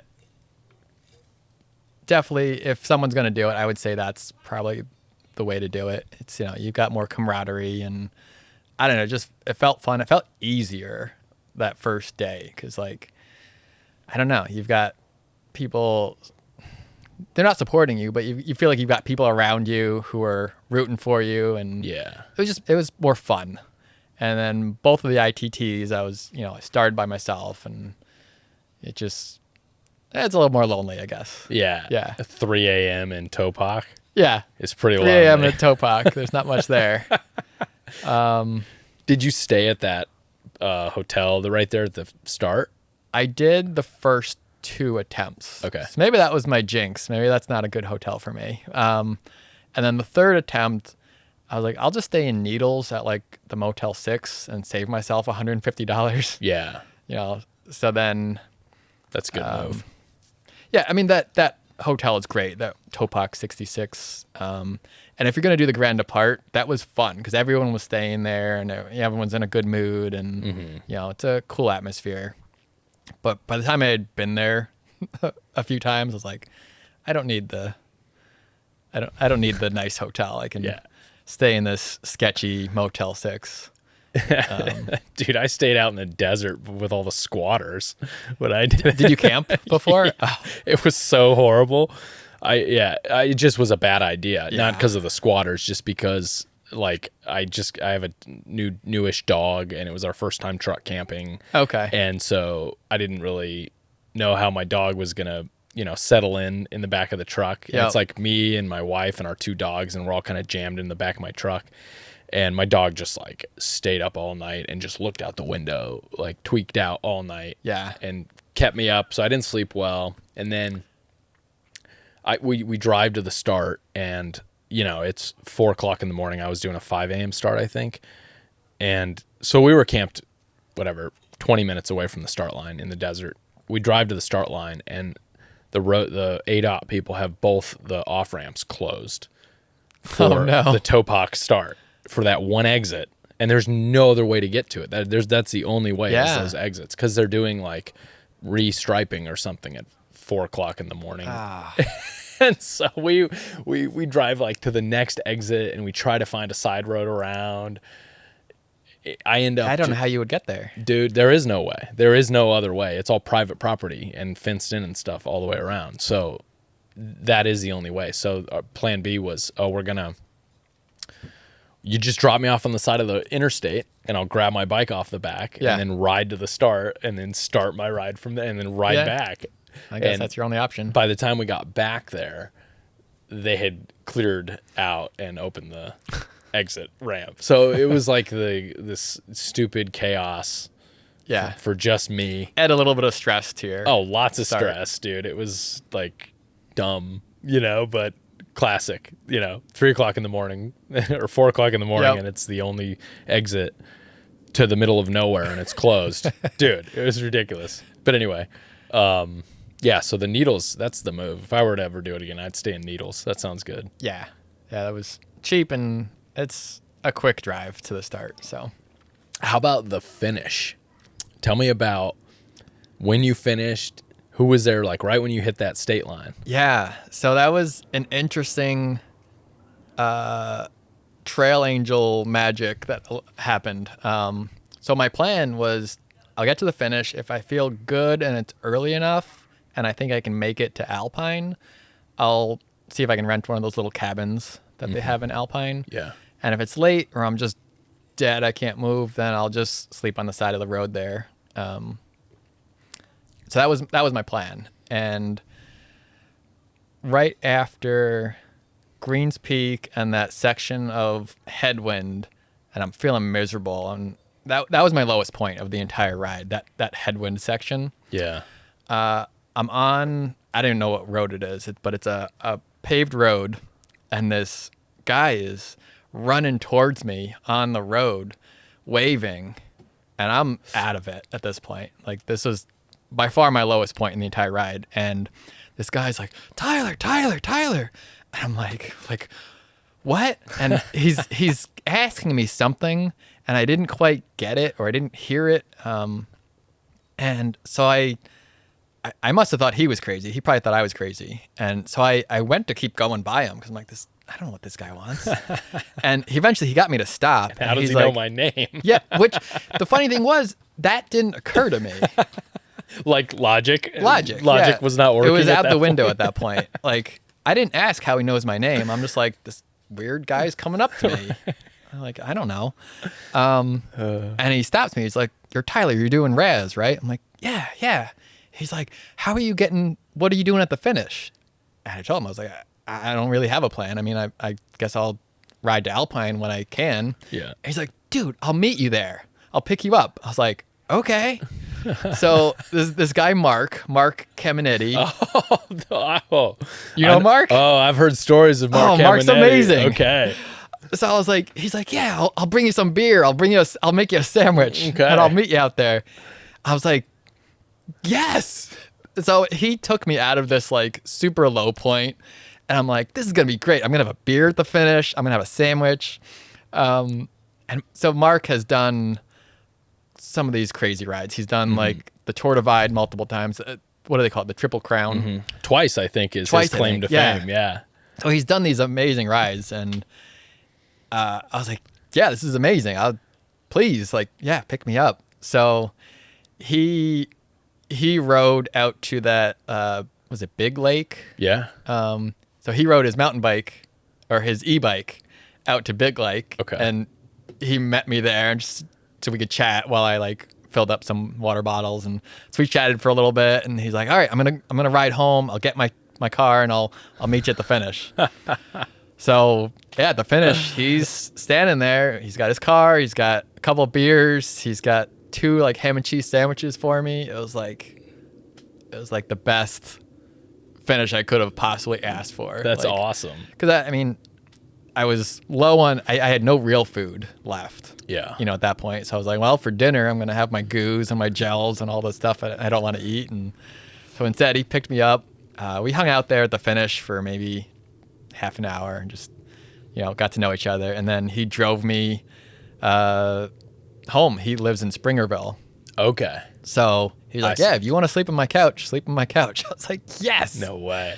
And, you know, everyone that I tell this story, they're like, how do you know he wasn't a serial killer? And I was like, I didn't. Yeah. But what's the alternative? You're right. Well, and you reach a point where you don't care. Yeah. You're willing to take the risk. Yeah.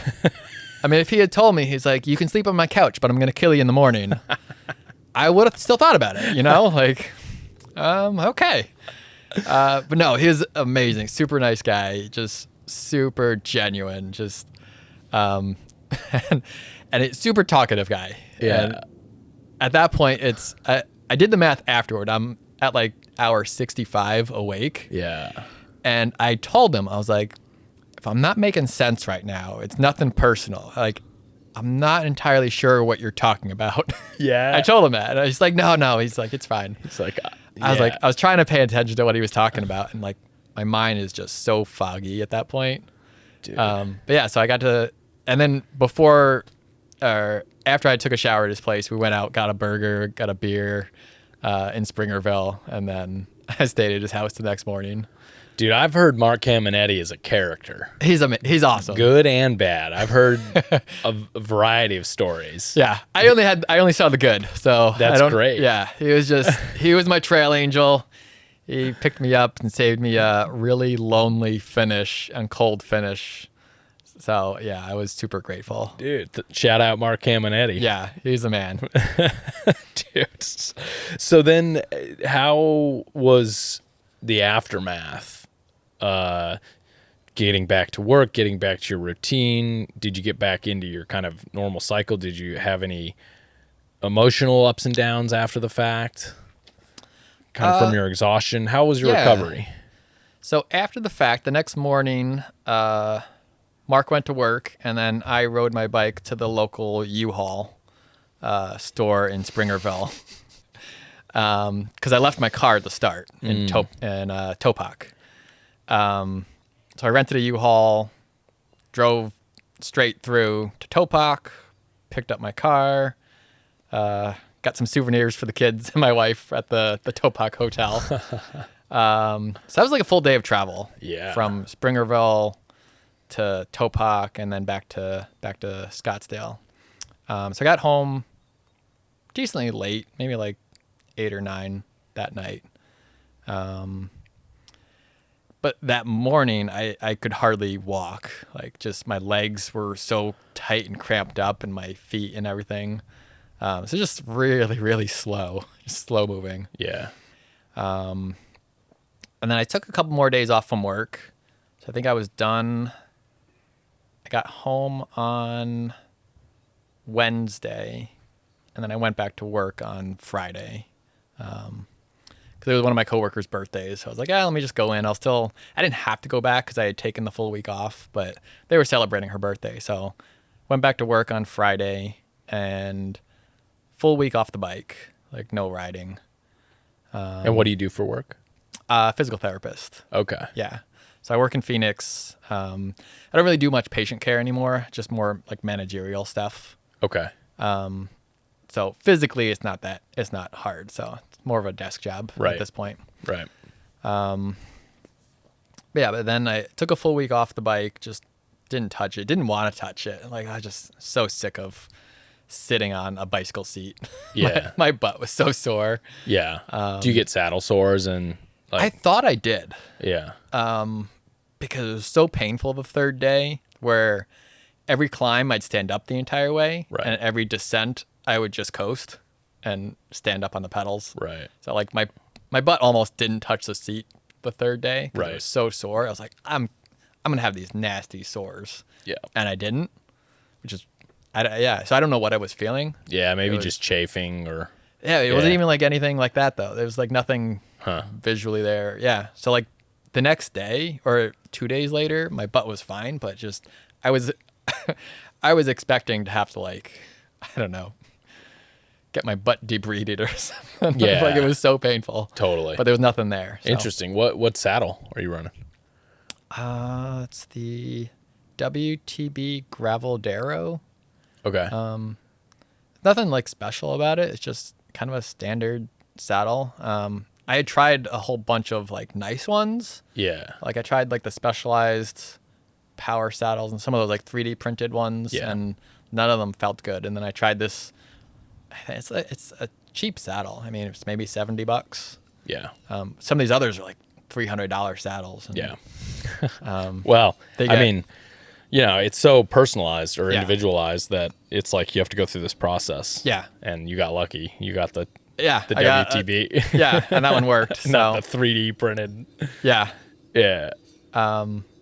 Yes, and then recovery, about a week later, I started riding, and it took me only like 1 or 2 rides, and then I felt really good. Yeah. Like my legs felt so strong, where I was expecting to feel like garbage for a while, but my legs felt great. It was just my hands. So I kept the Aero bars on my road bike, so I don't have to, use my hands as much. Yeah. 'Cause my hands are still numb. That's the one thing. Right. So my hands and my lower back, I would say, are still sore from RAS. Whoa. The lower back, huh? Yeah, and I've always had like lower back tightness, but it usually only lasts like a day or two after a hard like gravel race. Yeah. But it's just been really tight. I actually went to get a massage, which I never get massages, and that I think helped. Yeah, and honestly, my legs recovered super quick. Did you do a formalized training plan going into it? Not exactly. So just with like, 2 kids at home, full-time work.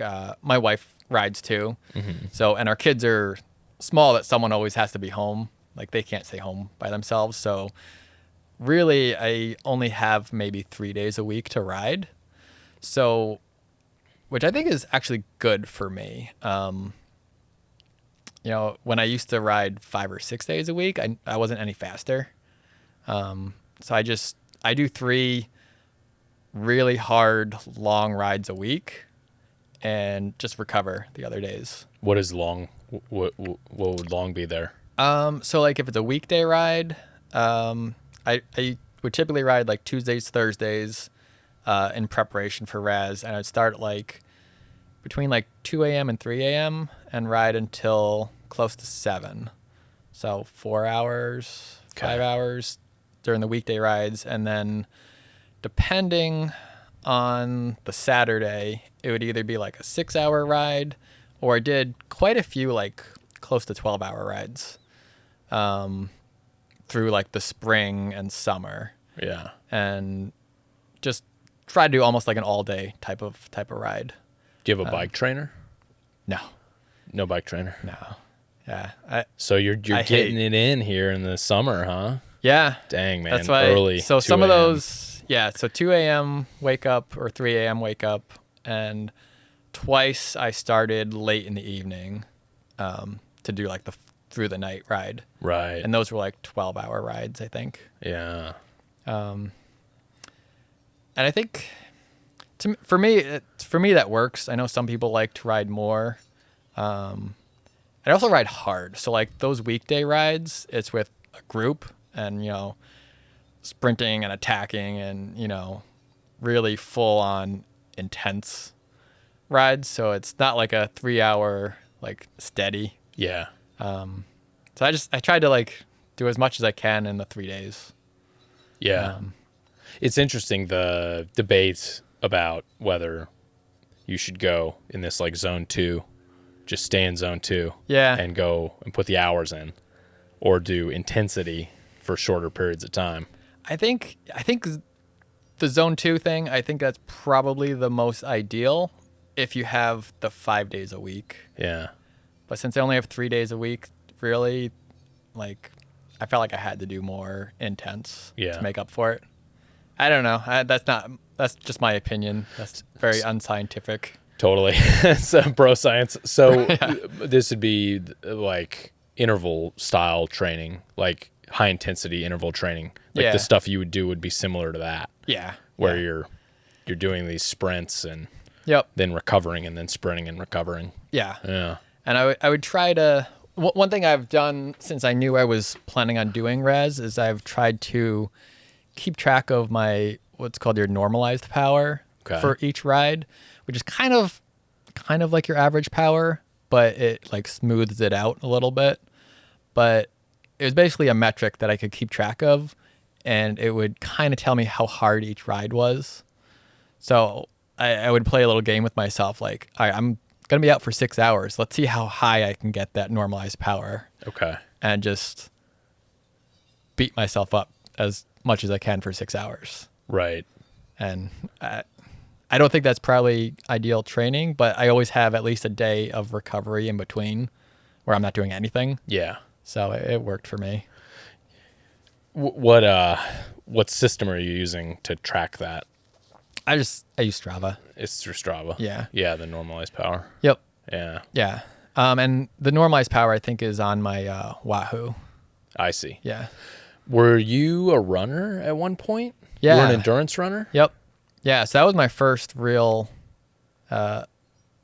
sport. Like I played baseball growing up too, but running competitively, I started pretty early on, 7th grade, cross country. Okay. And then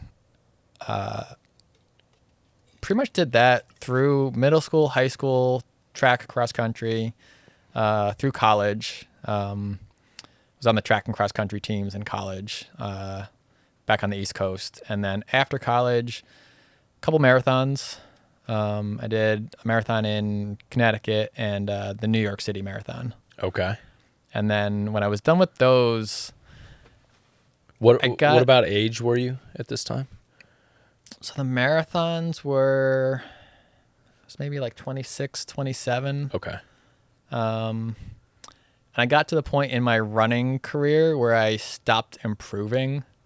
Like my times were generally kind of plateaued, and I was doing a lot of training as a runner, probably overtraining. Like we would do like 100-mile weeks, 115-mile weeks, 7 days a week, like not enough recovery. And I just got tired of it. I got tired of, one, doing so much training and not continuing to get better. And I think I probably just hit my max potential in that sport. Yeah. So that was one of the main reasons. And so I kind of dabbled in triathlon for a couple of years just because I was good at the running and the biking was kind of fun. Yeah. So I did that for 2 or 3 years. And then that was still on the East Coast. And then when we moved out to Arizona, pretty much stopped running entirely and just focused on the bike.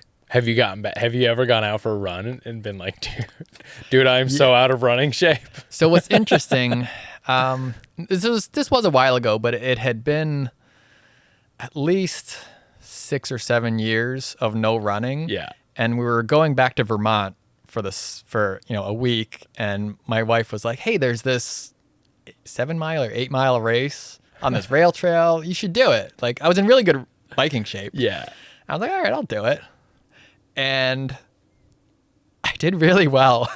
I ended up winning the race. No way. And about 30 seconds after I stopped, my legs cramped up so bad, I couldn't walk for 3 days.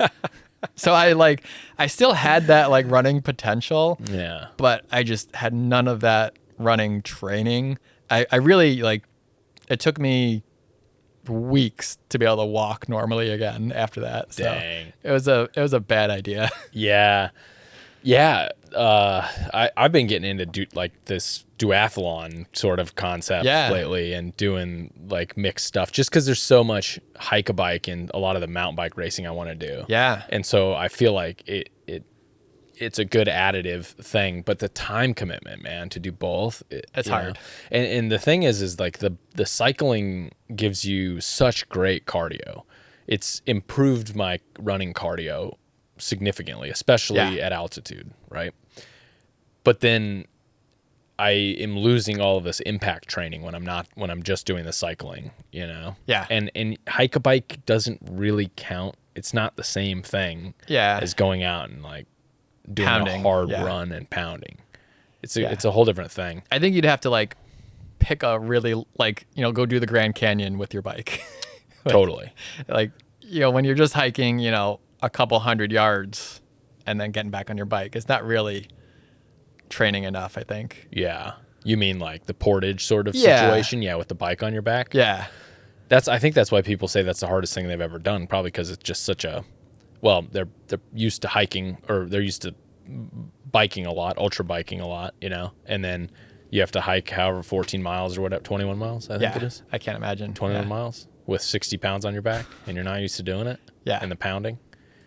Yeah. I mean, that's something you need to specifically train for. That's such a unique sort of thing. Because even like rim to rim running doesn't really exactly replicate that. I wouldn't think. Yeah. You need to go do that specific thing. Yeah. So, yeah, that's interesting. Do you ever feel the pull into go back into running or do like a 100-mile endurance run now that you're kind of dabbling in endurance?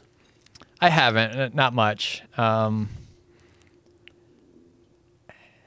think I did so much of it for so long that it became more of a job, and where I stopped enjoying running, especially later in college when we were overtrained, and we'd get hurt. You get these overuse injuries, stress fractures. Yeah. So it became a job and something that like I stopped looking forward to doing. Were you getting paid to do it? Were you getting like sponsorship or anything? No, nothing like that. I did have a scholarship in college, but no, nothing.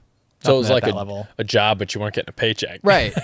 It felt like something that I was forcing myself to do, and I stopped loving. And I've always said that, so I've been riding pretty much primarily since 2010. So what's that, 15 years now, where I've only really been riding, nothing else. And I always said that, I want to keep it fun.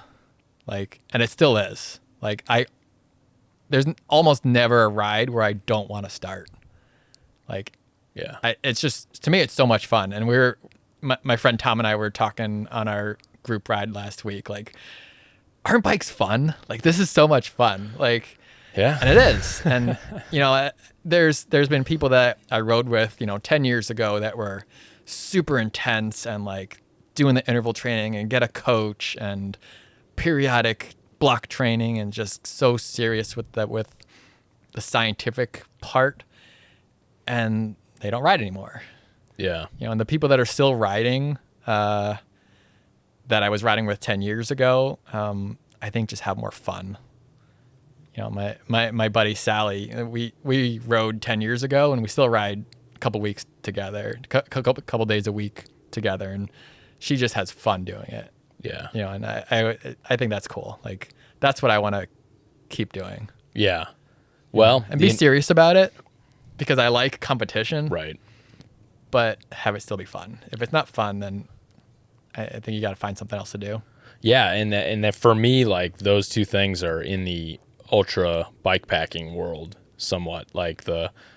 It's still competitive. It's highly competitive, and there's a lot of egos there. But it's also ego dissolves after a couple days. People, for me, it's like an experiential thing. It's an adventure. Yep. Every one is just like the craziest shit happens to you. Yeah. Like the stuff you just never thought you would see or whatever. The elk, almost having a collision with an elk in the middle of the night. Yep. There's just every time I do these things, it's like, dang. And so, but this is the first time that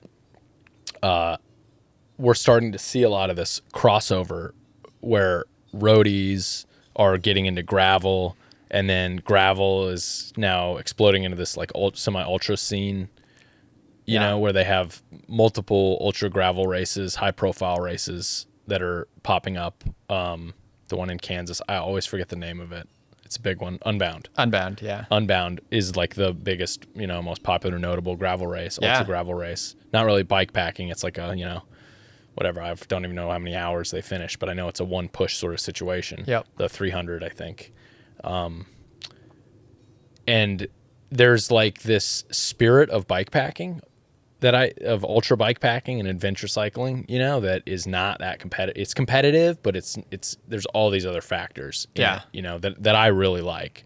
And I really don't, I'm not really into the whole gravel scene as far as like, there's a lot of egos, the racing. Yeah. It's a lot of the road stuff. And I don't know road I've never done a lot of like road riding or racing, just like I go on a road to connect stuff to get me to places. It's very right? different.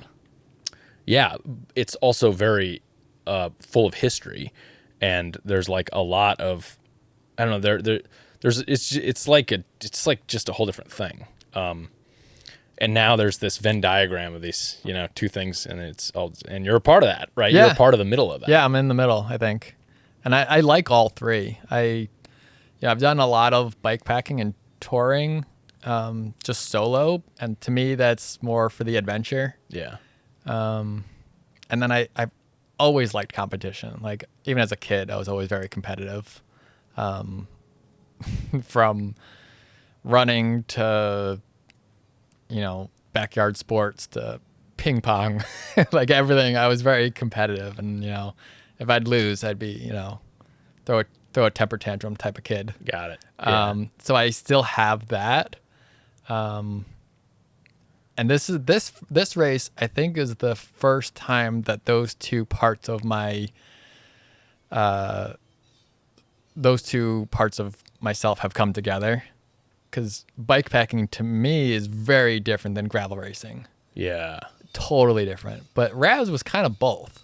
Yeah. It was an adventure, but I was also trying to do it fast. So this is the first event where those really overlapped. Right. Yeah. Yeah, it's fun. It's good stuff, man. So what do you got on the horizon? Have you thought about?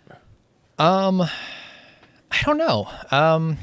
Definitely the gravel scene. I race the gravel with the state bicycle racing team, and I was planning, and I wish I could have done these two events. I was planning on doing the Chino Grinder, and Spirit World. Yep, in Patagonia. Yeah, so I was signed up for both of those, and I tried to ride my gravel bike, and I couldn't grip strong enough with the nerve issue in my hand. Yep. So I was like, I can't. That's just not smart. So, so I didn't do either of those. Those were gonna be my last two like race type things for the year. But I think I'm gonna go do the Borderlands gravel race. Oh, where's that one? Douglas, Arizona. Okay. Dang, dude, these are popping up everywhere. Yeah, gravel is getting more and more popular, and the road scene is getting less and less and less. Yeah. Which I'm okay with. I like the gravel stuff. So that one is in 2 weeks. Okay. So as long as this continues to improve, I'll do that. And then kind of on the opposite end of the spectrum, I'm going to do the Tour de Tucson. Okay.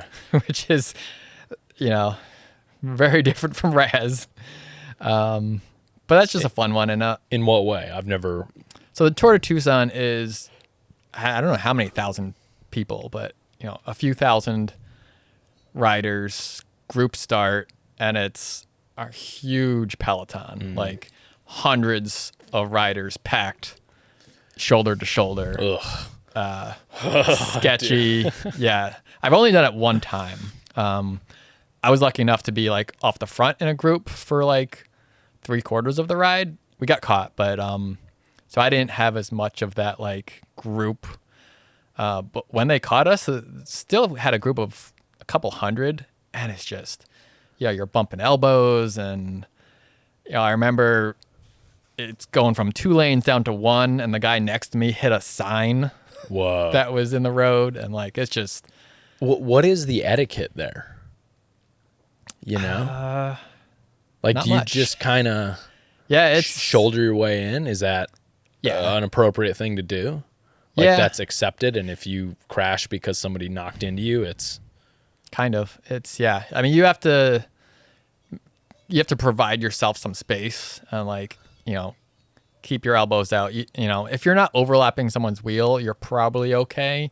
But someone 3 riders in front of you might overlap wheels, and they go down, and 18 other guys are going to go down. Yeah, and then it's the flippy bike situations going on. So it's a lot of luck. Like you can be in a good position, and still someone in front of you goes down, and you're kind of screwed. Right.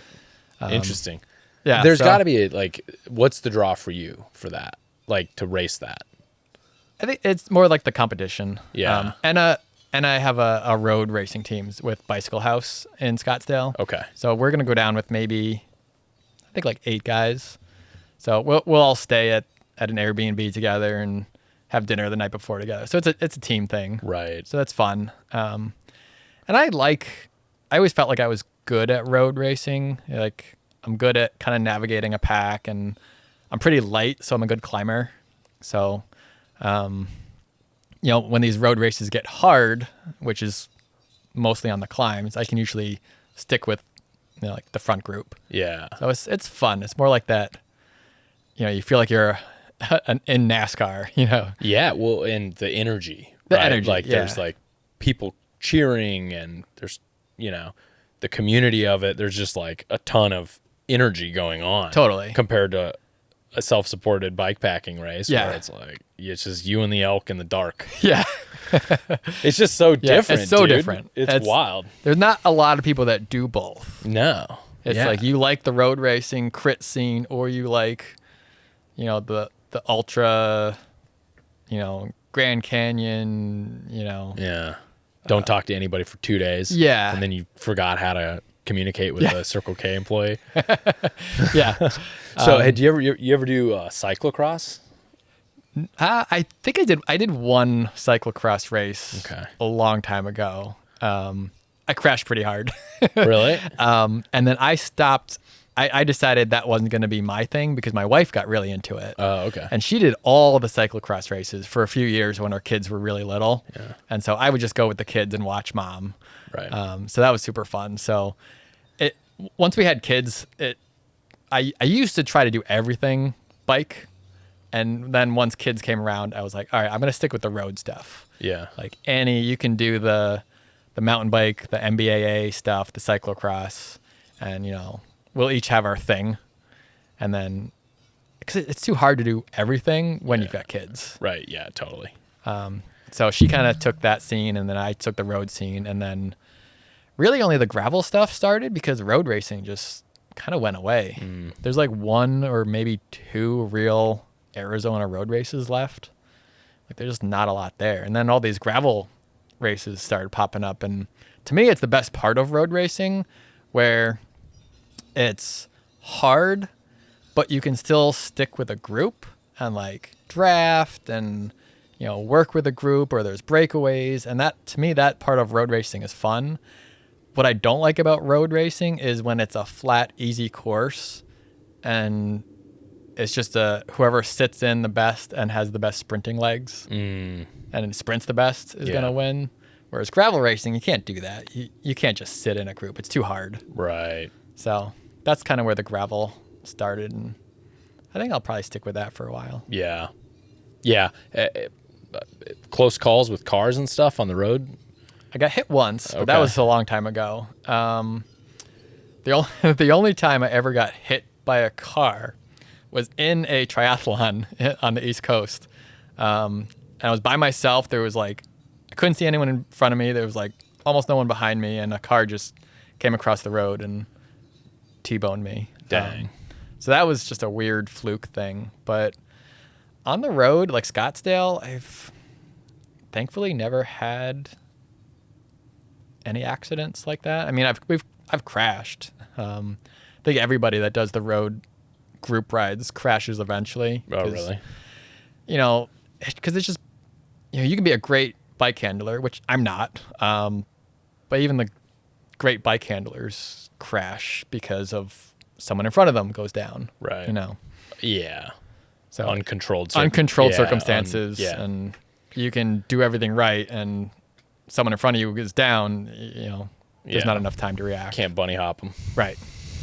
I can't anyway.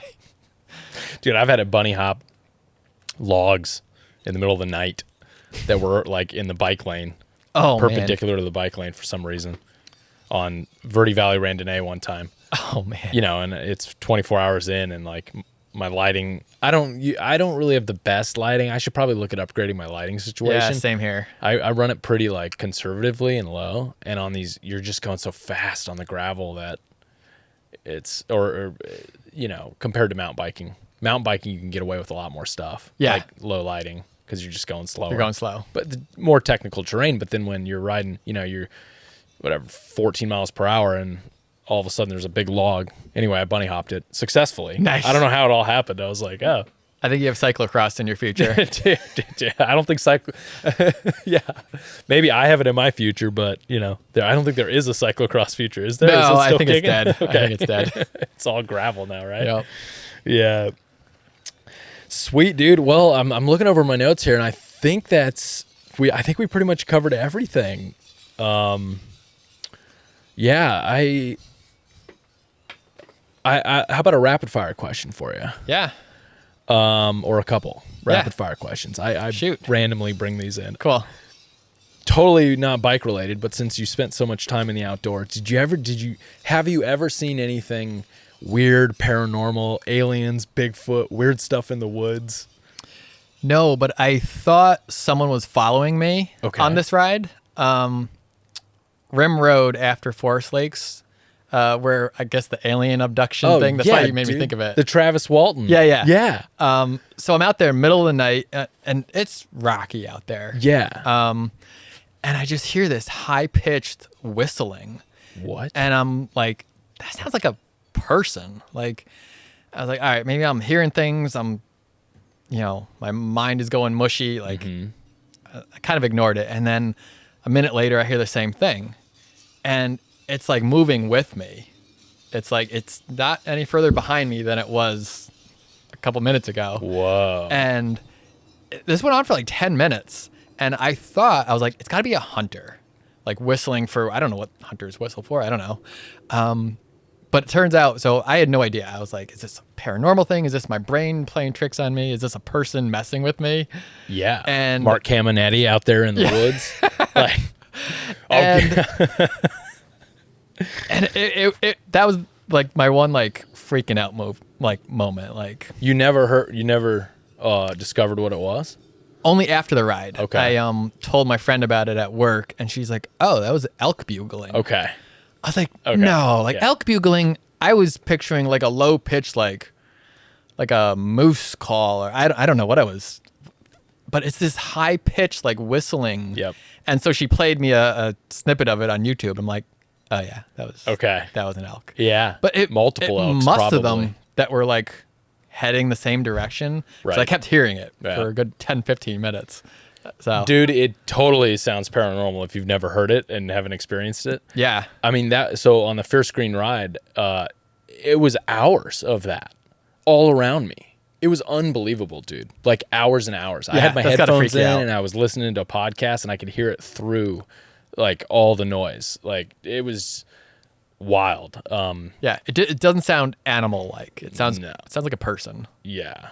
Yeah. And they're way more prominent in the fall because they're going through the rut, which is their mating season. Yep. So they're calling for the females basically, like all night. Yeah. So, yeah, okay. Dang, I thought it was the Travis Walton abduction site. I thought about it though, because I was like, I'm in the area. Like, started looking around. Oh, jeez. I have a new resupply question, or not a resupply question. I have a new rapid fire question. Were all the worst resupply situation you've ever had? Raz, not Raz, anywhere? Worst resupply. Yeah, so like, the bashes. It seems like you had really good resupply. You were dialed in the whole time. Yeah, Raz went well. The only stop I'm thinking of off the top of my head is when my wife and I did the cross country trip. I think it was somewhere in Kentucky. We stopped at this country store, middle of nowhere. Like, we had just seen like Confederate flags fly in. Like, we're out in the boondocks and the dirt floor in the country store. Whoa. And like, there's nothing in there. There's like, I think they were selling like bait for like fishing and stuff. And we were so hungry. I ended up getting this like giant block of cheese, this huge yellow circle of cheese. And that's all we got, because that was like the only thing that looked edible in the store. Dude. Yeah, that was an interesting one. Yeah. That's you're in potentially sketchy territory there. Yeah, that kind of place. Yeah, I still have a picture of it like next to my head, because this cheese wheel is like the size of my head. This is a week of cheese. Yeah, it's a week of cheese, but it's gonna get me to Virginia at least. Dude, awesome. And then we'll wrap up with the one piece of advice you'd give to a new endurance athlete. Oh man. Take Benadryl. Take Benadryl. Just kidding. I'm kidding. No. Don't start. You'll get hooked on it. Yeah. I think it would be to ask yourself what your goal of the sport is, and if it's to be at like the pointy end of races and that's what's important for you, then like go that route.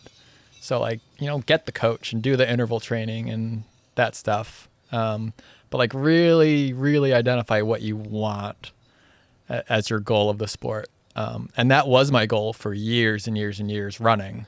And then cycling, like my goal now is just have fun. And that's why I've been doing it longer than a lot of the other people that I started riding with.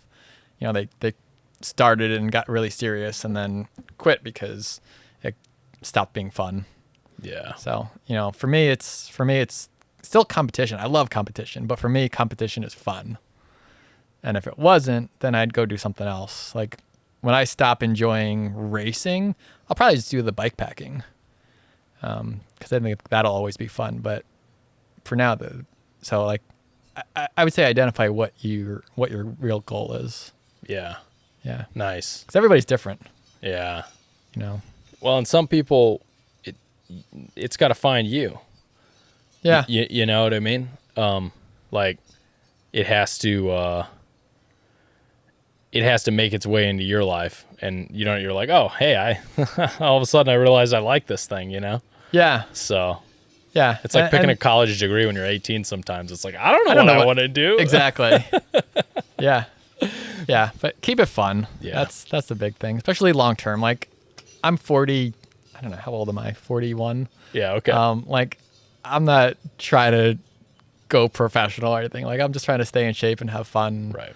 So like, I guess my advice would be different for someone who's coming into it at this stage, or if they're young and still at that ambitious, like wanting to go pro or that type of thing. But yeah, if you're getting overly serious and you're a middle-aged man, like, I don't know. To me, it's silly. It's like a little much. yeah, like you hear about these guys that are like get caught doping in the Masters road races, and I'm like, oh yeah, why? Like I don't know. Yeah, I get like too serious. adult league slow pitch softball vibes. Yeah. You know what I mean? Where the guys are like, whoa, they're all like throwing it as hard and hitting it as hard and smashing into people on first base. Yeah. You seen those? Oh, totally. Yeah. Where it's Like- just they're living out their dreams or whatever as they thought they were in high school. Yep. Yeah. Yeah. And I mean, it happens in road and like racing too. Like you'll be on a group ride and guys are screaming at each other Yeah. like, "You didn't take a pull," and I'm like, I don't. "Guys, we're middle-aged men in lycra riding our bikes. Like, if you're screaming at someone, you're doing it wrong." Dude, that's how I feel at every gravel race. I always feel like, even though that's not always happening at every gravel race, that's the feeling I get. You know what I mean? So if you see that at gravel, it's like triple that. That's road racing. Okay, God. It's like Yeah, guys screaming at each other. it's a lot. Like, yeah, it's a little much. It's a thing, though. Yeah. So, all right, dude. Let's do some shout outs. So, you mentioned State Bicycle, statebicycle.com. Yeah, so State Bicycle, they're the gravel racing team that I ride with. Just awesome team, awesome guys and girls. And then, yeah, they let us use some of their equipment, their bikes. They outfitted us with some amazing kit, great sponsors. And the bike was the one thing that performed flawlessly in all three attempts, much better than I did. Yeah. So yeah, they just, if you're thinking about getting a gravel bike, that bike is phenomenal. It withheld the death mud. Yeah, It made it through the death mud, survived the death mud. Yep. Yeah, and yeah, that's it. It was a great bike for this event, but it's fast for like the gravel racing. So Really? it's super capable. So yeah, I shout out to them. They do so much for us and our team. Nice. Yeah. Yeah. And you mentioned Bicycle House. Yeah. So HAUS. Yep. Bicycle House in Scottsdale. That's my like road racing team. Been racing with them for a few years. Great shop, great guys. Yeah. So they sponsor us in just our like local road racing scene. Yeah. Yeah. Right on. And then, of course, Craig and Minnie from azgravelrides.com. Yeah. Who created Love them. and managed the Ride Across Arizona, a.k.a. Race Across Arizona. Yeah. They're just good people. Like they're so happy and just love the adventure of it and the camaraderie. And that's why I say do the grand depart if you're going to do this type of thing. It's just those guys out there, there's just so much good vibes from them. And I think Craig was the guy that like brought the woman a wheel in Northeast Arizona when she needed a wheel. Yeah. They're just good people. Yeah. And such a cool route. Like Craig did the route. Yep. It's just such a good route. Yep. And the cool kind of unique thing about Race Across Arizona is there's just a whole bunch of different classes. You can do supported, unsupported. You can do duos. Yeah. So it's really like kind of for an ultra race, it kind of departs from the norm a little on that. Yep. And it allows for a little more reach for who can do it, who has access to do it. Yeah, and you can just do it as a tour. Like, go do half of it, or go do the whole thing, or just camp, or there's so many different ways you can do it. There was one thought I had at one point, which was doing a duo, and you would basically just drive a vehicle along with it, and camp, and then switch off riding, and then camp all the way along the way. That's what Craig and Minnie have done a couple times. Okay. Yeah, I might have gotten the idea from that then. Yeah. It seems like that'd be fun, but to really do it competitively with someone, like really try to hammer it. That'd be hard. And see how fast you could do it. Yeah. And what the strategy would be as far as like how long to go before you switch off and how much sleep to get. Yeah. It would complicate the strategy. Yeah, that'd be hard. There is a simplicity to just staying up for 60 hours and just doing it on your own. It definitely simplified things. Bro. Just keep pedaling. And then the last thing is your Instagram, Dad Venture Cyclist. Yeah, Dad Venture. Dad Venture Cyclist. You got to have a good dad joke. Yep. So, which you're pretty elusive on Instagram and the socials. It's just for fun. Yeah. Yeah.